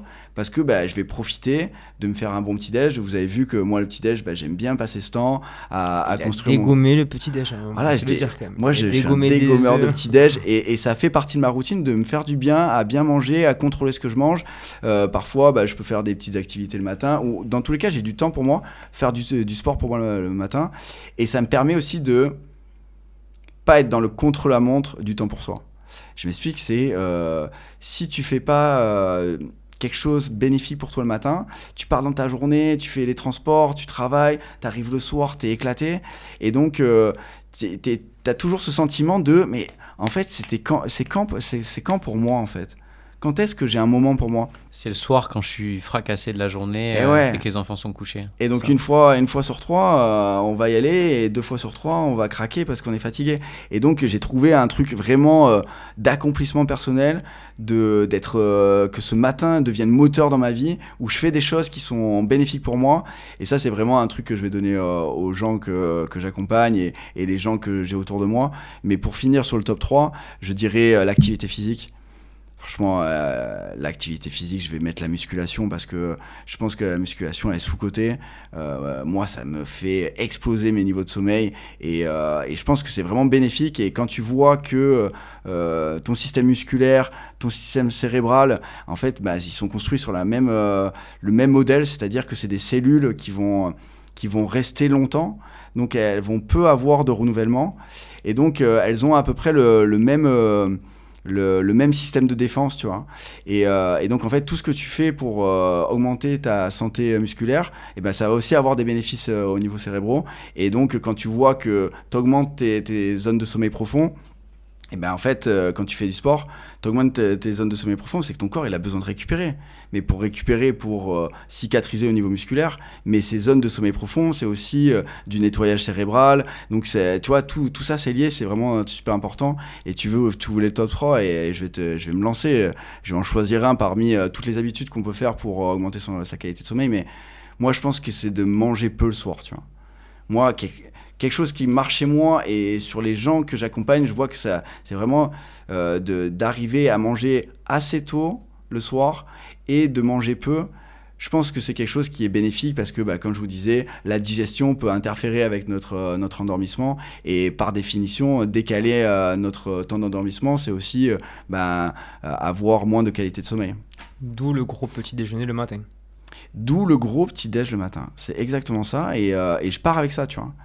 Et je pars avec ça aussi, mais je suis à fond dès le matin, tu vois. Donc j'arrive au cabinet, j'ai tous les ultra-trailers, les mecs sportifs de ouf, les entrepreneurs. Ils arrivent, ils sont à 8h au cabinet, ils sont à bloc, tu vois. Et donc moi, je me mange la journée et il faut que je sois chaud. Donc c'est vrai qu'en tout cas, j'y crois, tu vois. Donc c'est pour ça que je mets du temps à me faire ce petit-déj. Et je sais que j'ai ce bénéfice-là. Je le maîtrise, je sais exactement ce que je mets dans mon assiette. C'est des produits de qualité qui me font du bien. Je pars avec ça dans ma journée et c'est un bagage pour toute la journée. C'est la première bonne note de la journée. Ouais. Et se faire du bien dès le matin, franchement, c'est quelque chose d'exceptionnel. Et justement, tu parles de renforcement musculaire. Bon, t'es bien placé aussi pour en parler vu que t'es prépa physique et kiné. Ça serait quoi justement, parce que tu parles de renfort, mais dans un aspect santé, c'est quoi ta vision justement du mouvement pour souvent à une ère où on est un petit peu dans la performance, certains en endurance, d'autres plus sur des critères un peu esthétiques, dans des sports un peu plus musculation. Pour toi, c'est quoi un corps en bonne santé par le mouvement ? C'est quoi ? C'est du renfort ? C'est du cardio ? De la souplesse ? Enfin, comment on articule tout ça ? On a l'impression qu'on pourrait faire du sport toute la journée, on n'arriverait pas à tout faire. Qu'est-ce que tu conseillerais justement à nos auditeurs ? C'est être clair avec son objectif. Non, mais ça, on a eu JB Morin, donc on a eu des experts, des préparateurs physiques, des coachs incroyables sur 1000%. Allez tout écouter. Et moi, quand je suis devenu préparateur physique, je pensais que ça allait plus me changer en tant qu'identité de thérapeute ou de professionnel. Et en fait, ça a été plutôt la poursuite de la kiné, tu vois. C'est la kiné plus pour moi, c'est la kiné performance. Et c'est la suite. Parce que c'est la suite, ouais. La rééducation et la réathlétisation du sportif. Comme tu parlais dans ton podcast, tu vois, on peut pas faire une rééducation sans aller sur la performance et de l'activité physique. Et quand j'ai fait ce truc de prépa physique, ce début de prépa physique, en fait, j'ai appris un langage, tu vois. Et j'ai appris la force et l'endurance. Ils rigolent pas avec ça, en fait. Et nous, ce qu'on appelle force, eux, ils appellent ça, tu vois, on l'a vu sur le profil force-vitesse de JB Morin, mais en fait, quand ils disent qu'ils font de la force max, ils font cette qualité-là de force max, mais ils peuvent après faire de la force puissance, ils peuvent faire de la force vitesse, ils peuvent faire de l'endurance de force, et tout ça, c'est j'ai découvert ce chant cet hymne à la force, tu vois, qui pour eux est vraiment la qualité première de l'expression de nos qualités physiques. Et puis aussi le travail d'endurance. Mais dernièrement, c'est encore Peter Attia qui m'a vraiment marqué. En fait, c'est quelque chose que je pensais et il a mis des mots dessus. Il voit son activité physique par 4 piliers. Il y en a 2 cardio et 2 musculaires. Et le premier, c'est l'endurance fondamentale. C'est le premier pilier, c'est je suis capable de maintenir un effort modéré dans le temps, peu importe la modalité, que ce soit du vélo, de la natation, de la course, de la marche, peu importe. Mais c'est le premier pilier. Deuxième pilier, c'est la puissance cardiaque. Donc là, il faut faire monter les tours, il faut faire pousser le cœur. Et ça, on peut le trouver sous forme de HIIT, sous forme des mômes. On peut le faire en courant, on peut le faire à vélo, on peut faire du foot. Peu importe encore la modalité, c'est d'aller chercher cette puissance cardiaque. Et puis après, il y a le pilier de la force. Et donc Peter Attia, il rigole pas aussi avec la force. C'est que si on veut être en forme dans notre vie, on a besoin d'avoir un exosquelette, une armure, pour durer dans le temps, protéger nos structures. Et donc, vraiment, ce pilier de la force, mais ce pilier de musculation, vraiment s'exposer, aller à la salle et de se rajouter des charges externes. Et le dernier pilier, c'est un pilier de stabilité qui a un peu un fourre-tout entre mobilité, assouplissement, proprioception, on pourrait même mettre la respiration et le gainage. Et donc, j'essaye de voir mon activité physique à la semaine ou tous les 15 jours, parce qu'on sait que regarder son activité physique à la semaine, parfois c'est un piège. Donc même si j'ouvre au mois, j'essaye d'être de partout. Je veux que mon entraînement, il soit sur l'endurance fondamentale, sur la puissance cardiaque, sur la stabilité et sur la force. Et des fois, j'ai des curseurs où je vais me chercher de la puissance cardiaque. Tu vois, là, je suis à Montmartre en ce moment, et je me fracasse un peu. Et je sais que c'est mon curseur en ce moment. Mais j'ai toujours une stimulation dans les 4 piliers. Et ça, je pense que c'est vraiment l'entraînement de la longévité. Et justement, en termes d'activité, on en parle souvent. Tu conseillerais quoi dans un objectif de santé, un minimum de 30 minutes par jour? Est-ce que pour toi, les 10 000 pas, ça a du sens? On entend beaucoup de choses. Je sais que c'est dur, mais qu'est-ce que tu conseillerais justement? C'est quoi ta vision de prendre du temps pour soi et d'avoir une activité physique dans la semaine, idéalement, je sais que chacun a des contraintes, mais pour toi, le mieux, ça serait quoi en termes de temps? Minimum, je parle, minimum. Ouais, minimum, c'est 1 heure, je pense. 1 heure, il faut qu'on regarde sa journée et qu'on ait 1 heure pour soi pour être en mouvement, peu importe le mouvement. On a vu que le spectre du mouvement, il partait du ping-pong à l'escalade, à la marche. Et une des prises de conscience quand j'ai mis mon capteur à glycémie, c'est le pouvoir de la marche. Mais j'ai halluciné. Ça m'a lissé la glycémie. Je prenais le même repas, je marchais derrière, mais j'avais pas du tout la même réaction. Et ça, c'est nos anciens. Et oui, c'est ça, j'allais dire, les anciens qui disent, ouais, ok, ça on savait déjà que... Et la marche digestive. Ouais. Et en fait, il y en a beaucoup. C'est d'ailleurs un épisode qu'on va vous proposer bientôt. C'est que faisaient nos anciens. Et on parle pas du paléolithique ou je sais pas quoi. On va parler de nos anciens d'il y a 50 ans ou 100 ans. Et si d'ailleurs Est-ce qu'il y a du bon sens, finalement? Et oui. Et si vous avez des idées justement d'invités, de thématiques, des experts sur ça, n'hésitez pas à nous partager, même sur d'autres thématiques.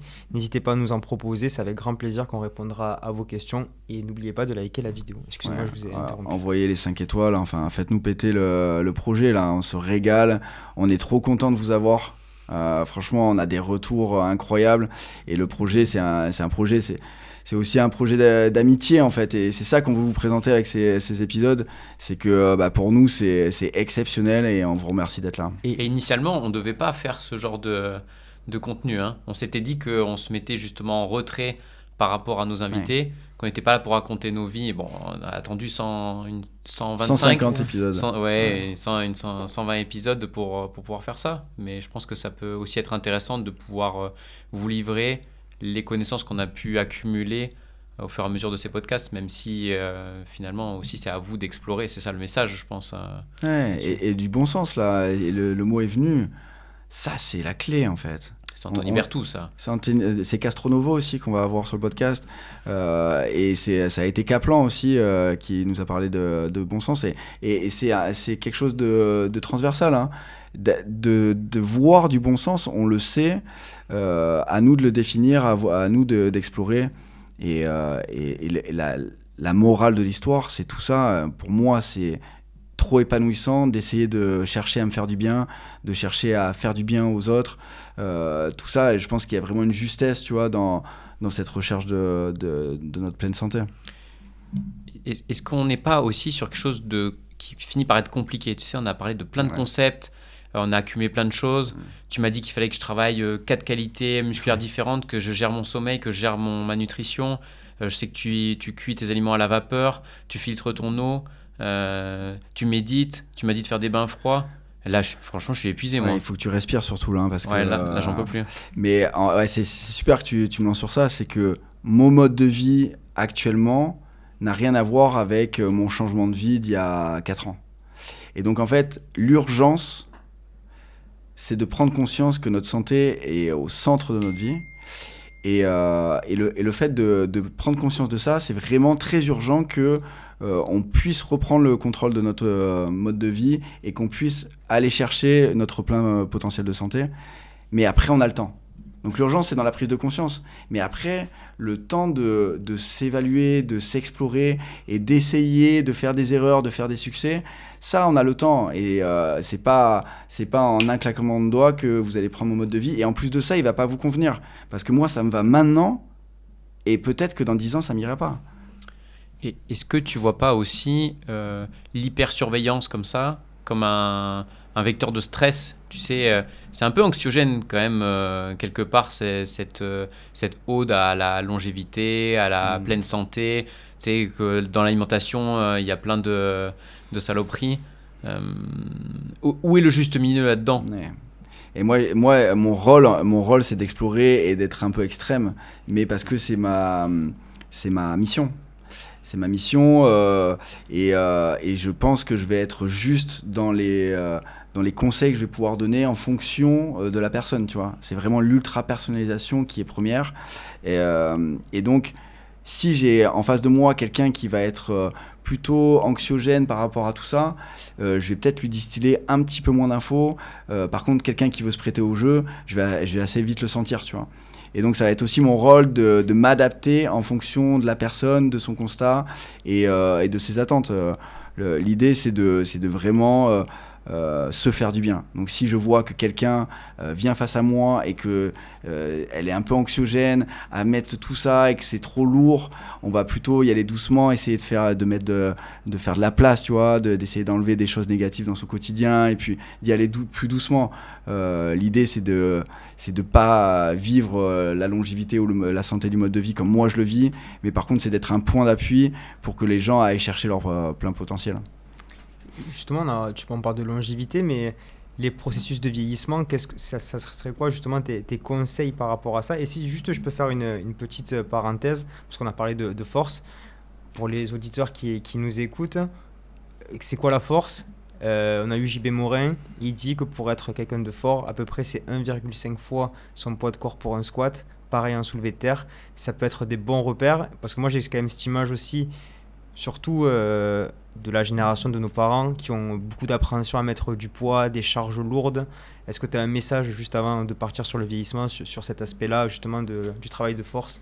Je ne sais pas si c'est que pour les hommes, et est-ce que c'est aussi valable pour les femmes? Je pose la question. Il n'avait pas fait de différence en tout cas. Ouais. Mais je pense que c'est assez juste, hein. Nicolas Haute disait ça aussi. Il disait même 2 fois le poids de corps sur le soulevé de terre. Ouais. Moi, ce que je dis, c'est d'abord se créer une armure. J'étais sûr.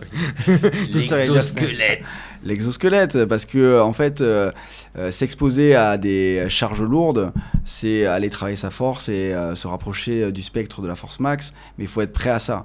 Et le fait de faire de l'hypertrophie, de mettre du volume, on reprend le conseil à 1000%, mais mettre du volume, même mettre de la fréquence et mettre des répétitions, mettre du temps sous tension, tout ça, ça va vous aider à travailler votre structure musculaire, à augmenter vos fibres musculaires, qui vont pouvoir après soutenir des charges lourdes et un travail de force. Mais moi, par exemple, je fais que de l'hypertrophie en fait. Et parfois, maintenant, ça fait 3 ans, tu vois, que je suis préparateur physique et j'étais pas préparé physiquement. Donc je me suis préparé moi avant de préparer les gens, tu vois. Et donc j'ai vu que je deviens préparateur physique, j'ai jamais fait de musculation ou d'haltéro, tu vois. Et donc c'est vraiment respecter aussi ce renforcement, commencer doucement, des charges modérées, faites beaucoup de répétitions du même mouvement, c'est assez simple et on a des épisodes encore magnifiques sur l'hypertrophie et la musculation sur 1000% pour comprendre comment vous allez pouvoir créer des adaptations. Et maintenant, je m'expose parfois à de la force. Mais genre, parce que j'ai envie de me claquer un soulevé de terre et je me mets la barre. Il y a Nico qui arrive au cabinet et il hallucine parce que il est 8h30 et je suis en train de soulever 110 kg. Et parce que je sais que j'ai déjà créé mon bagage physique. Je me suis fait une armure. Pas une armure, voilà, je rigole quand je dis ça, mais vraiment, mon rôle, ça a été de développer ma masse musculaire avant de m'exposer à des charges lourdes. Okay. Et ce qu'on peut aussi voir, c'est qu'il y a développement de masse musculaire, mais aussi de qualité tendineuse. On avait discuté avec Valentin Copin que ça allait stimuler la synthèse de collagène au sein du tendon, mais vous allez aussi stimuler la synthèse, la densité osseuse avec ce travail de charge lourde. Donc, finalement, c'est bénéfique pas que pour la structure musculaire, mais c'est tout le système qui va bénéficier de ça. Je ne sais pas où est-ce qu'on en est au niveau de la science sur l'effet hormonal que ça a. On pourrait supposer qu'en tout cas, ce n'est pas négatif. Ça aurait plutôt un effet positif. Moi, je le pense. Je n'ai pas d'études avérées là-dessus à vous fournir, navré. Non, pas de petite encarte. C'est sûr que ça fait du bien dans tous les cas. Mais ça stimule le système de faire de la haute intensité. Et souvent, peut-être que les gens ils sous-estiment ça. Il y en a qui sont trop à faire de la haute intensité que de la basse intensité. Il faut varier les sollicitations. Il faut varier les sollicitations. Et c'est Sean de Obsessed Strength qui disait le meilleur entraînement, c'est celui que tu n'as jamais fait. Et ça, c'est JB Morin aussi qui dit exposez-vous d'un coup, vous courez et puis vous avez dans votre sac une corde à élastique et d'un coup, vous faites de la corde à élastique. Ça n'a aucun sens, mais en vrai, ça peut avoir un sens de, en fait, je m'entraîne à faire un ultra trail, je vais être au 60e kilomètre, je vais me tordre la cheville, je vais avoir une difficulté. Et en fait, l'entraînement, c'est ça. C'est une découverte, c'est une exploration de comment on va réagir à une certaine vitesse, à une certaine charge. Et ça reprend encore le principe de l'entraînement en mode de vie. C'est que s'entraîner, savoir s'entraîner, c'est déjà écouter 1000%. Mais s'explorer en s'entraînant, c'est aussi se découvrir mentalement.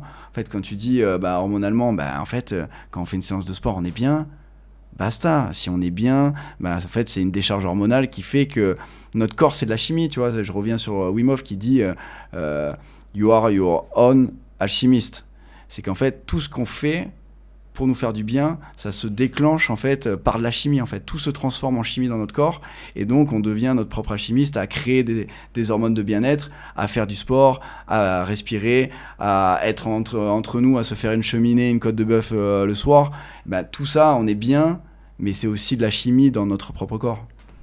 Désolé d'avoir dérivé un petit peu sur la force, mais je voulais qu'on revienne sur ça parce que c'est vrai que c'est quelque chose qu'il faut parler, parce que certains ont des a priori sur ça. Et pour parler, peut-être pour finir sur la dernière partie, on pourrait évoquer le vieillissement. Comment toi tu le vois, les causes justement de vieillissement et les erreurs à éviter par rapport à ça? Moi, le vieillissement, je le prends à bras le corps en fait. Moi, je veux vieillir et je veux bien vieillir. Et je sais que c'est quelque chose qui... je vais pas me combattre, tu vois. Souvent, je vois fight aging, anti-aging. Et moi, j'en ai marre de l'anti. Je veux du pro-aging. Je veux qu'on soit là pour notre santé. Et donc, j'ai découvert avec mon diplôme de micronutrition, en fait, tous les processus de vieillissement. Et j'ai fait mon mémoire sur l'hyperinsulinémie liée au mécanisme de vieillissement. Donc, le niveau d'insuline en fait va diriger notre niveau de santé métabolique et c'est un peu le curseur de notre santé en fait, cette santé métabolique. Et plus il va y avoir un dérèglement de ce système, plus on va accentuer tous les processus de vieillissement qui sont l'inflammation, le stress oxydatif, la glycation et les perturbations d'autophagie. Et ce qui est fou, c'est moi je fais un diplôme avec professeur Castronovo qui est vraiment un puits de savoir et avec un recul. C'était le premier à dire que c'était un ignorant Il répétait ça à quasi tous ses cours. Moi, il m'a fasciné parce que c'est un puits sans fond. Vraiment, il a une humilité. C'est très rare les gens de son niveau à dire que c'est lui-même, c'est un ignorant et il faut qu'on reste modeste face à la complexité du corps humain, tu vois. Est-ce que tu peux rappeler le nom de son émission? C'est Nutri Radio avec le professeur Castronovo. Ça s'écrit comme ça, se prononce, Castronovo, N-O-V-O à la fin. C'est Vincenzo qu'on va avoir sur 1000%. Et donc, il a fait toute une série de la santé selon Castronovo sur Nutri Radio. Sur Spotify, c'est gratuit. C'est gratuit. Mais vous pouvez mettre 5 étoiles pour lui aussi, hein. Ouais, c'est du lourd et en fait il va t'expliquer en fait toute sa santé et c'est vraiment magnifique. Tout ça pour dire que lui il voit, il dit, si je le cite dans le texte, il dit la médecine mitochondriale est la mère de toutes les médecines. Et donc c'est un ode à la mitochondrie qui a permis en fait à l'humanité d'avoir des capacités exceptionnelles parce que c'est une bactérie qui s'est en gros fusionnée dans nos cellules et qui a plusieurs fonctions et des fonctions centrales dans notre santé et dans notre santé cellulaire. D'une de centrale énergétique, on définit souvent la mitochondrie comme une centrale énergétique. Elle va permettre de métaboliser les lipides et les glucides pour produire de l'ATP qui serait la monnaie énergétique. Donc en fait, toutes nos cellules utilisent le même système énergétique, mais elles n'ont pas la même fonction.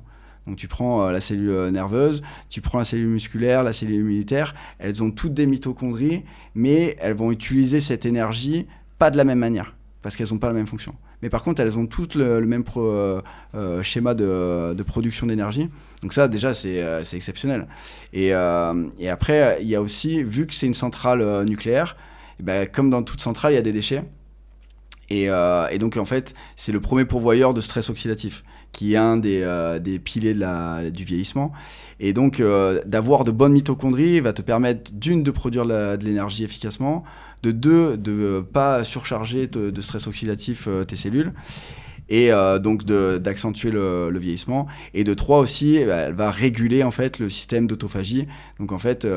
le fait de faire du sport, par exemple. Définition d'autophagie. Autophagie, en fait, c'est nos cellules, quand elles sont plus fonctionnelles, en fait, il va avoir un signal où il va avoir une apoptose et une mort cellulaire programmée.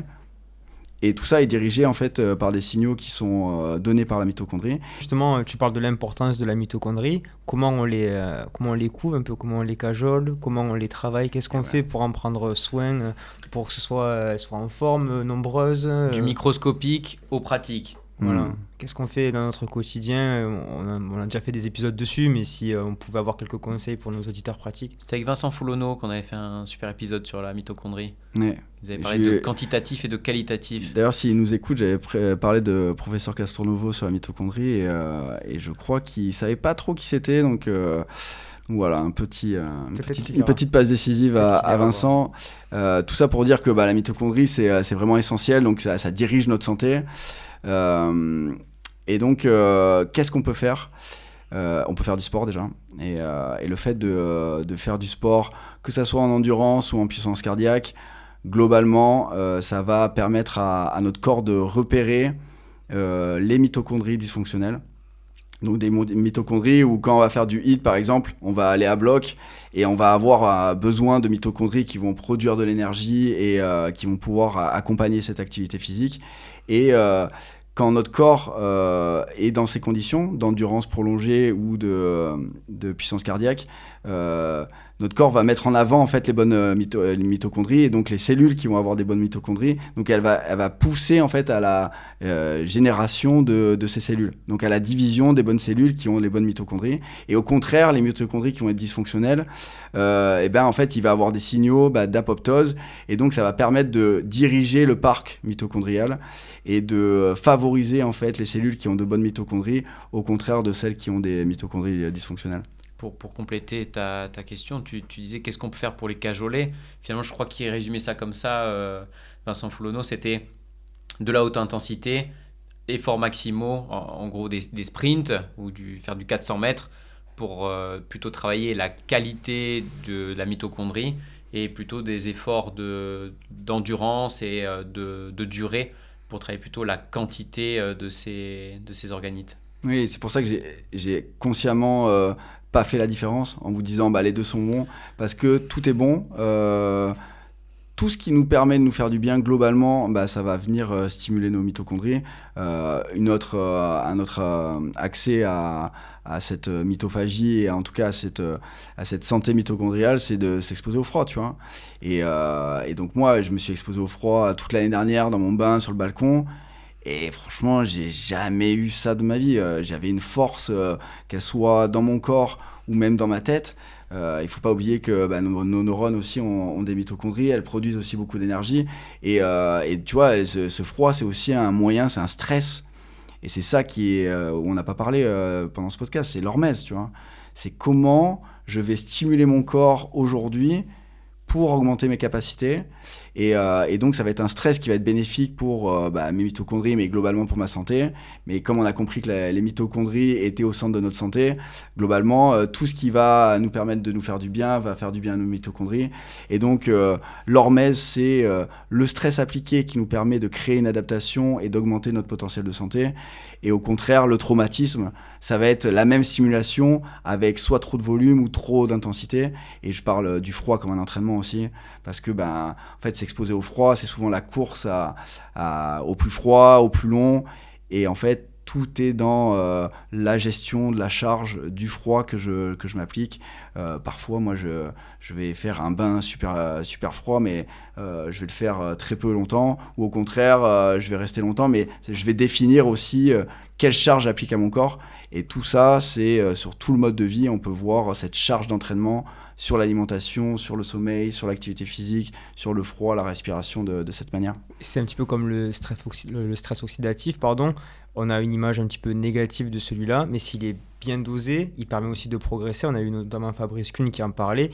Il dit, c'est sûr que si vous arrêtez, si tout le temps vous essayez de limiter au maximum ce stress, en fait, vous n'allez jamais progresser. Donc, c'est toujours pareil, ce système d'hormèse dont tu parles. Et juste pour revenir à la mitochondrie, on a parlé de l'alimentation, de l'activité physique, excuse-moi. Est-ce qu'il y a d'autres conseils aussi que tu peux donner en dehors ? J'imagine que le sommeil aura un bon impact, peut-être. L'alimentation, est-ce qu'il y a des choses qui sont prouvées au niveau scientifique sur ça ou pas ? Ou c'est vraiment plus l'activité physique ? Tu vois, dans mon accompagnement, on a parlé du coup du questionnaire du mode de vie, de l'analyse autour de ça. Et pour moi, c'est reprendre le contrôle de l'environnement externe de la personne. Mais en fait, j'accède aussi à la santé fonctionnelle où on va pouvoir faire des bilans biologiques, génétiques, qui vont nous permettre en fait d'avoir une meilleure compréhension de l'environnement interne. Et donc, il y a des biomarqueurs qui vont nous permettre de savoir si la mitochondrie, elle est plutôt fonctionnelle ou pas. Et donc, il va y avoir aussi toute une complémentation qui va pouvoir aider à la santé mitochondriale. Mais encore une fois, ça dépend de chacun et ça va être la personnalisation de chacun. Et justement, sur ces bilans de santé, qu'est-ce que tu vas aller chercher chez la personne ? Tu sais comment ça se passe ? Est-ce que c'est des examens qui sont un peu plus poussés ou tu vas chercher des marqueurs ? On avait fait notamment un épisode avec Lucie. D'ailleurs, on vous conseille, si c'est un sujet qui vous intéresse, qui rende accessible des tests de santé à un prix, je crois que c'était divisé par 2 par rapport au vrai marché, donc c'était hyper intéressant. D'ailleurs, on a un code promotionnel, c'est un de nos partenaires. Podcast 1000. Justement, comme en avant, parce que c'est rare d'avoir ces prix-là sur ces tests-là. Toi, c'est quoi justement sa vision des tests et quels tests vraiment tu recommandes pour les gens qui vont travailler avec toi ? Ouais, alors moi je l'ai fait personnellement, donc je me suis fait accompagner par Dr Yoni Assouli qu'on a reçu aussi sur 1000% et qui est vraiment un king. Et donc je l'ai appris là dans mon DU de micronutrition. Et donc en fait, l'idée c'est que globalement, autour de nous, on a quand même beaucoup de gens qui ont des symptômes, qui font des bilans de santé et que tout est normal. Mais par contre, ils gardent leurs symptômes, ils gardent leurs douleurs, il n'y a pas de solution donnée. Et donc là, c'est l'ouverture sur des biomarqueurs qui sont plus avancés et qui vont permettre de ne pas cibler juste un système, mais d'avoir une vision globale.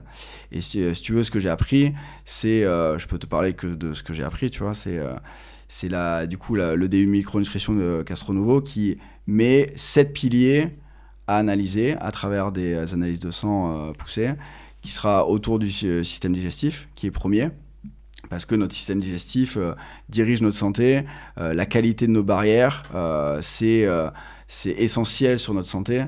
La barrière intestinale, c'est la barrière qui va être le plus exposée, mais elle n'a pas seulement un rôle de barrière aux pathogènes ou aux organismes extérieurs, mais elle a aussi un rôle d'assimilation.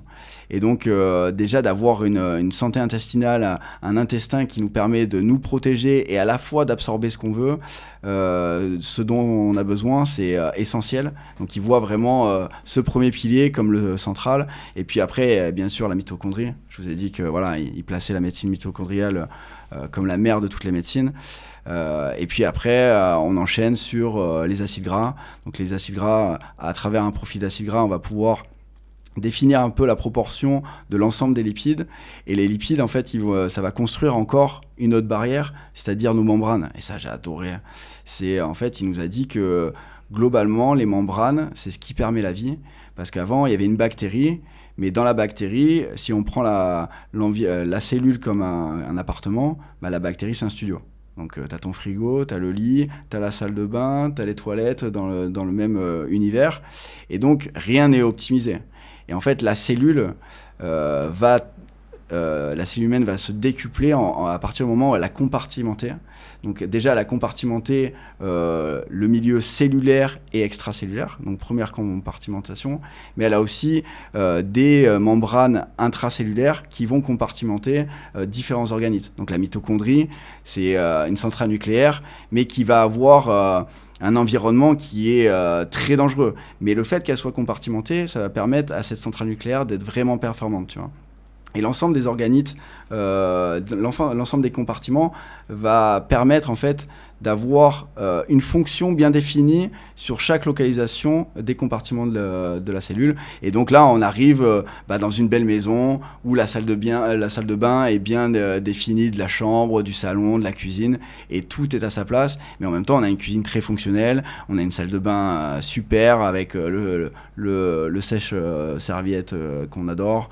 Enfin bref, tout ça pour vous dire qu'il fait un ode aussi aux membranes, et ça, c'est dirigé par notre profil d'acides gras. Après, il y a un autre pilier comme l'immunité et l'inflammation. Donc je vous ai dit, c'est un processus de vieillissement qui est ultra central dans le vieillissement. Et donc voilà, c'est un pilier qui est vraiment très important, parce que derrière nos barrières, on a des soldats qui sont là pour nous défendre. Et si un pathogène passe la barrière, c'est la guerre. Et donc, le fait d'être exposé à beaucoup de pathogènes ou des molécules qui ne devraient pas être là, à cette place-là, à ce moment-là, et ben en fait, on a un système de défense qui est très réactif et qui peut provoquer des maladies auto-immunes comme Camille a pu avoir. Et puis après, voilà, il y a plein de piliers comme ça qu'on va pouvoir évaluer. Il y a l'insuline, la glycémie, il y a le foie, la détoxication, il y a l'ensemble des micronutriments. Et ça, j'adore, parce que je vois les micronutriments comme une terre riche. Et une terre fertile à la santé, tu vois. Et donc, j'imagine votre santé comme un potager. Et je vous demande si vous feriez un potager sur un terrain sec et rocailleux, tu vois. Ou est-ce qu'au contraire, tu choisirais de mettre ton potager dans une terre qui est riche, qui est vivante, qui est pleine de ressources, tu vois. Et donc, je vois ces micronutriments comme des molécules qui permettent à cette santé de s'explorer. Et donc voilà, c'est pour ça que je suis très content d'avoir fait ce DU, parce que je me tourne enfin vers la santé à travers le mode de vie pour amener un environnement sain, et en même temps cette mesure de la micronutrition qui me permet d'avoir une analyse plus précise de la santé interne de la personne. Tu parles justement d'inflammation. Est-ce qu'il y a des marqueurs spécifiques? Parce que c'est vrai que peut-être certains vont me demander ça pour aller faire une analyse. Et est-ce que voilà, il y a peut-être un peu des choses que tu pourrais conseiller, et toi peut-être même au niveau de l'insuline, est-ce qu'il y a aussi des marqueurs spécifiques ou des tests à faire qu'on peut faire en laboratoire si on ne peut pas passer par l'UCI ou un autre organisme? Ouais, mais ça c'est tout le sens de ces mesures qui sont un peu plus avancées que ce qu'on nous donne habituellement. C'est que en fait, la CRP, en fait, ça va être une molécule inflammatoire qui va pouvoir être détectée sur les bilans sanguins, mais c'est une molécule qui va apparaître sur des inflammations aiguës. Et donc en fait, il faut définir en fait l'inflammation aiguë due à une infection ou due à quelque chose qui ne va pas, d'une inflammation chronique qui est en fait un petit feu, des petites braises qui restent là, mais on n'est pas là sur un brasier. Et donc en fait, généralement sur les prises de sang habituelles, on a un dosage de la CRP qui peut nous définir une inflammation aiguë. Mais en fait, le vrai marqueur pour voir s'il y a une inflammation de bas grade, une inflammation qui est là, latente, C'est les braises. c'est les braises. Et les braises, en fait, elles sont dues en fait, à un stress oxydatif qui est important parce que en fait, nos soldats utilisent le stress oxydatif pour se protéger.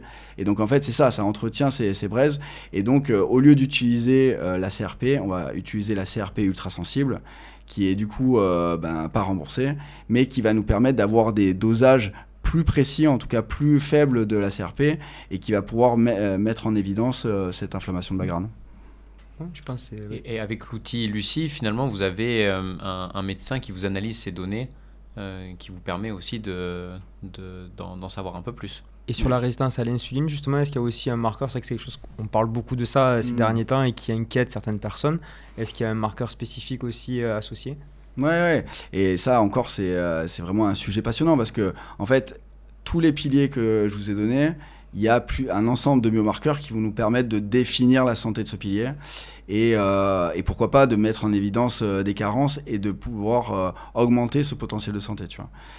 Par exemple, tu me parles de résistance à l'insuline, mais généralement, on va doser la glycémie à jeun et pourquoi pas l'hémoglobine glyquée qui va nous donner le delta de notre glycémie à 3 mois. Mais on n'a pas le testoma, on dose rarement l'insuline à jeun.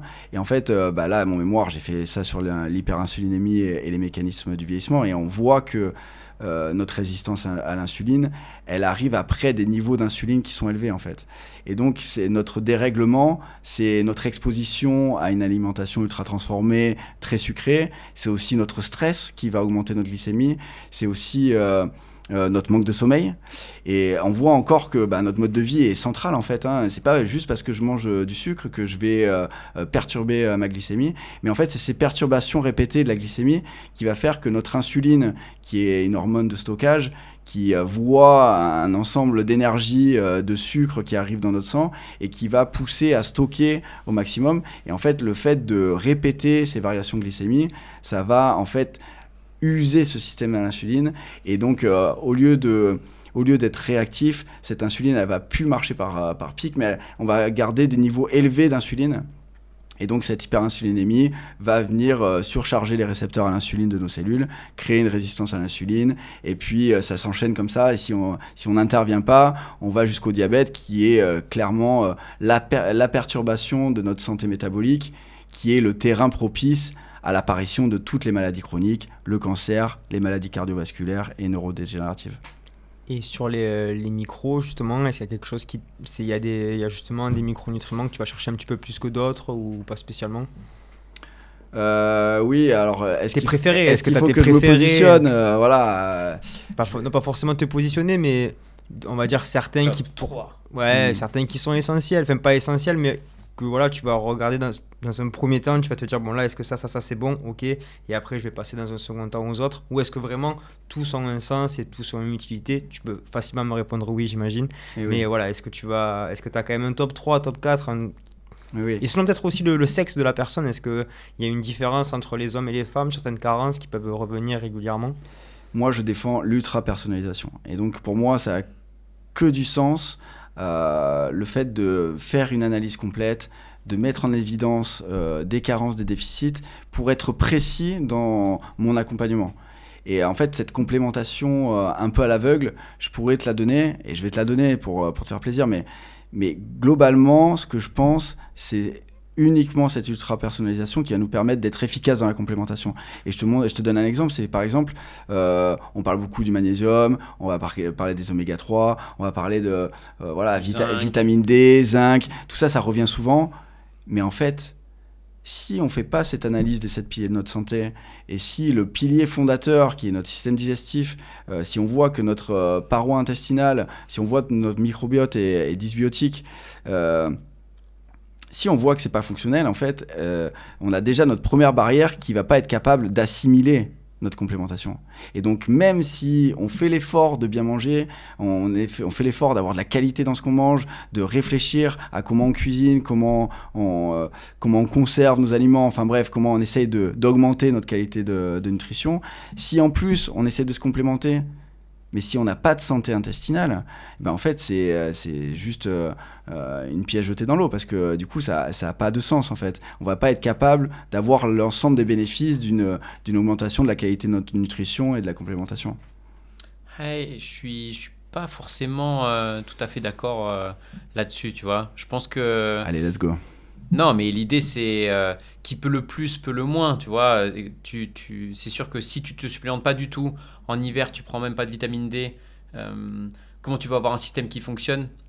Il y a quand même peut-être certaines choses qu'on peut faire à l'aveugle. Par contre, je suis d'accord avec toi que d'avaler 35 compléments alimentaires par jour, ça fait pas du tout sens. Surtout si tu dors pas. Enfin, après, si tu as des carences, mais que d'ailleurs tu Oui. changes pas aussi ton mode de vie, là par contre, ça n'a pas trop de sens. Enfin, après, ça peut avoir peut-être un petit plus, mais vaut mieux déjà travailler ses piliers, se mettre en bonne santé et après chercher la complémentation peut-être. Mettre de l'argent dans de la vraie nourriture. Et par contre, je suis d'accord. Mettre plutôt de l'argent dans de la vraie nourriture de qualité et après penser supplémentation plutôt que de combler une mauvaise alimentation par de la supplémentation. Et tu vois, c'est ça ma mission. Ma mission, c'est de connecter ça, tu vois. C'est à la fois d'aller taper dans le mode de vie. Quand je dis taper, c'est de juste essayer de comprendre quel est le constat du mode de vie de la personne, quels sont ses objectifs, et de l'aider à avoir un milieu, un environnement sain. Et puis après, pour moi, il faut vraiment confronter à des analyses importantes parce que la seule façon de voir l'évolution, c'est oui, je vais être mieux dans mon corps, je vais être plus en énergie, je vais avoir moins de fluctuations mentales, je vais avoir moins de problèmes de peau. Tout ça, c'est les symptômes, bien sûr, et ils vont nous permettre de voir la progression. Mais en fait, cette mesure, elle nous permet aussi de voir l'évolution de nos piliers de santé. C'est le marqueur. C'est le marqueur. Et ça, je suis trop content d'avoir ça parce que c'est la première fois que je vais pouvoir accéder à ça et en tout cas à une interprétation. On parlait de Lucie. Et donc Lucie, c'est une startup qui vous amène en fait des bilans de biomarqueurs globalement à la moitié du prix et nous on y croit à fond, c'est pour ça que c'est nos partenaires et je pense que je vais travailler avec eux parce que en fait ça me permet d'accéder à des bilans 2 fois moins chers pour les gens que je vais accompagner et donc je pense que c'est vraiment une vraie opportunité parce qu'ils rendent accessibles ces biomarqueurs. La question c'est qu'est-ce qu'on en fait? C'est l'interprétation, c'est l'accompagnement. Moi qui ai fait de la médecine fonctionnelle, je viens proposer un autre type d'accompagnement parce que je veux coacher. Je veux être un point d'appui pour la personne pour qu'elle me pose des questions, qu'elle voit qu'est-ce qui marche pas et qu'elle puisse, en même temps de sa complémentation et des habitudes qu'elle met dans son mode de vie, qu'elle soit capable de me poser des questions pour qu'elle enrichisse sa prise de conscience. Pourquoi pas lui donner des connaissances pour qu'elle vienne encore enrichir tout ça et qu'elle augmente son potentiel de santé et qu'elle devienne autonome dans cette exploration. Bon, est-ce que tu as une question encore, le Pierrot? Je pense qu'on a été quand même très complet sur tous les différents mécanismes, tous les piliers, le bilan. Est-ce que toi aussi, peut-être, tu aurais un mot pour un conseil pour nos auditeurs? Le conseil à 1000%. Ah, le conseil à tiens. 1000%, je vais le chercher du coup. On n'a pas parlé de santé mentale et quelque chose qui, moi, m'a vraiment profondément touché et je fais la dédicace à Laure si tu me regardes. C'est j'ai fait de la thérapie avec une psychologue. Et en fait, je l'ai fait dans ce désir d'aller bien, de me sentir bien dans ma tête. Et avant cette thérapie, je vous aurais pas dit que j'avais des problèmes, quoi. Tu vois, je t'aurais dit, je suis en bonne santé ou je vais bien. Et en fait, j'ai découvert en fait que j'avais un vécu, des traumatismes. On a parlé du cancer, mais j'ai d'autres casseroles aussi dans ma vie. On a tous des traumatismes. Et ça a été vraiment libérateur dans ce que je suis actuellement parce que ça a été une pierre en tout cas qui m'a permis d'aller travailler des choses qui ont été compliquées et je vous en avais parlé, j'ai exprimé les bénéfices et j'ai trouvé que ça a été très moteur. C'était pas la séance où je me disais waouh, c'est incroyable ce qui m'est arrivé, j'ai vraiment eu des découvertes de ouf. Pas de révélation alors? Non, pas de révélation, mais par contre vraiment une évolution, tu vois, c'était moteur dans ma vie, dans mon quotidien et donc voilà, j'invite tout le monde avant de péter un câble ou si c'est trop tard, d'aller voir un psy, mais de le faire aussi en prévention, de se libérer de ces traumatismes. Moi, j'ai envie de vous dire, je vais être père un jour, et je l'ai fait aussi pour moi, pour me faire du bien à moi, Et je l'ai fait aussi pour me libérer du bagage émotionnel qu'on peut transmettre à nos enfants. Et donc voilà, dans cette démarche, dans cette projection de cette future parentalité, j'avais aussi envie de faire en tout cas cette démarche pour donner une transmission de pleine santé à mes enfants. Ben, on finira sur cette belle note. Et aussi sur un 5 étoiles aussi, n'hésitez pas à les mettre, un petit commentaire.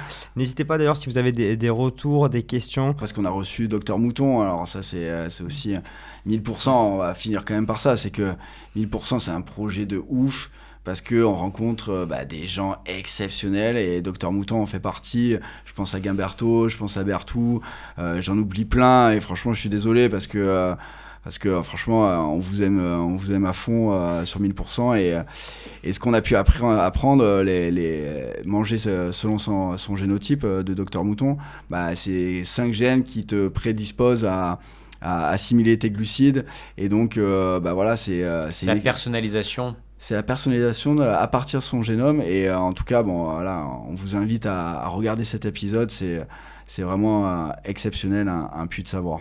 Mais c'est la réponse aussi à beaucoup de questions. Est-ce qu'il faut que je sois végétarien? Est-ce qu'il faut que je sois carnivore? Qui a raison dans tout ce monde? Parce qu'il y a quand même beaucoup de débats là-dessus. Alors, est-ce qu'il a la réponse finale? Ça a l'air quand même d'être...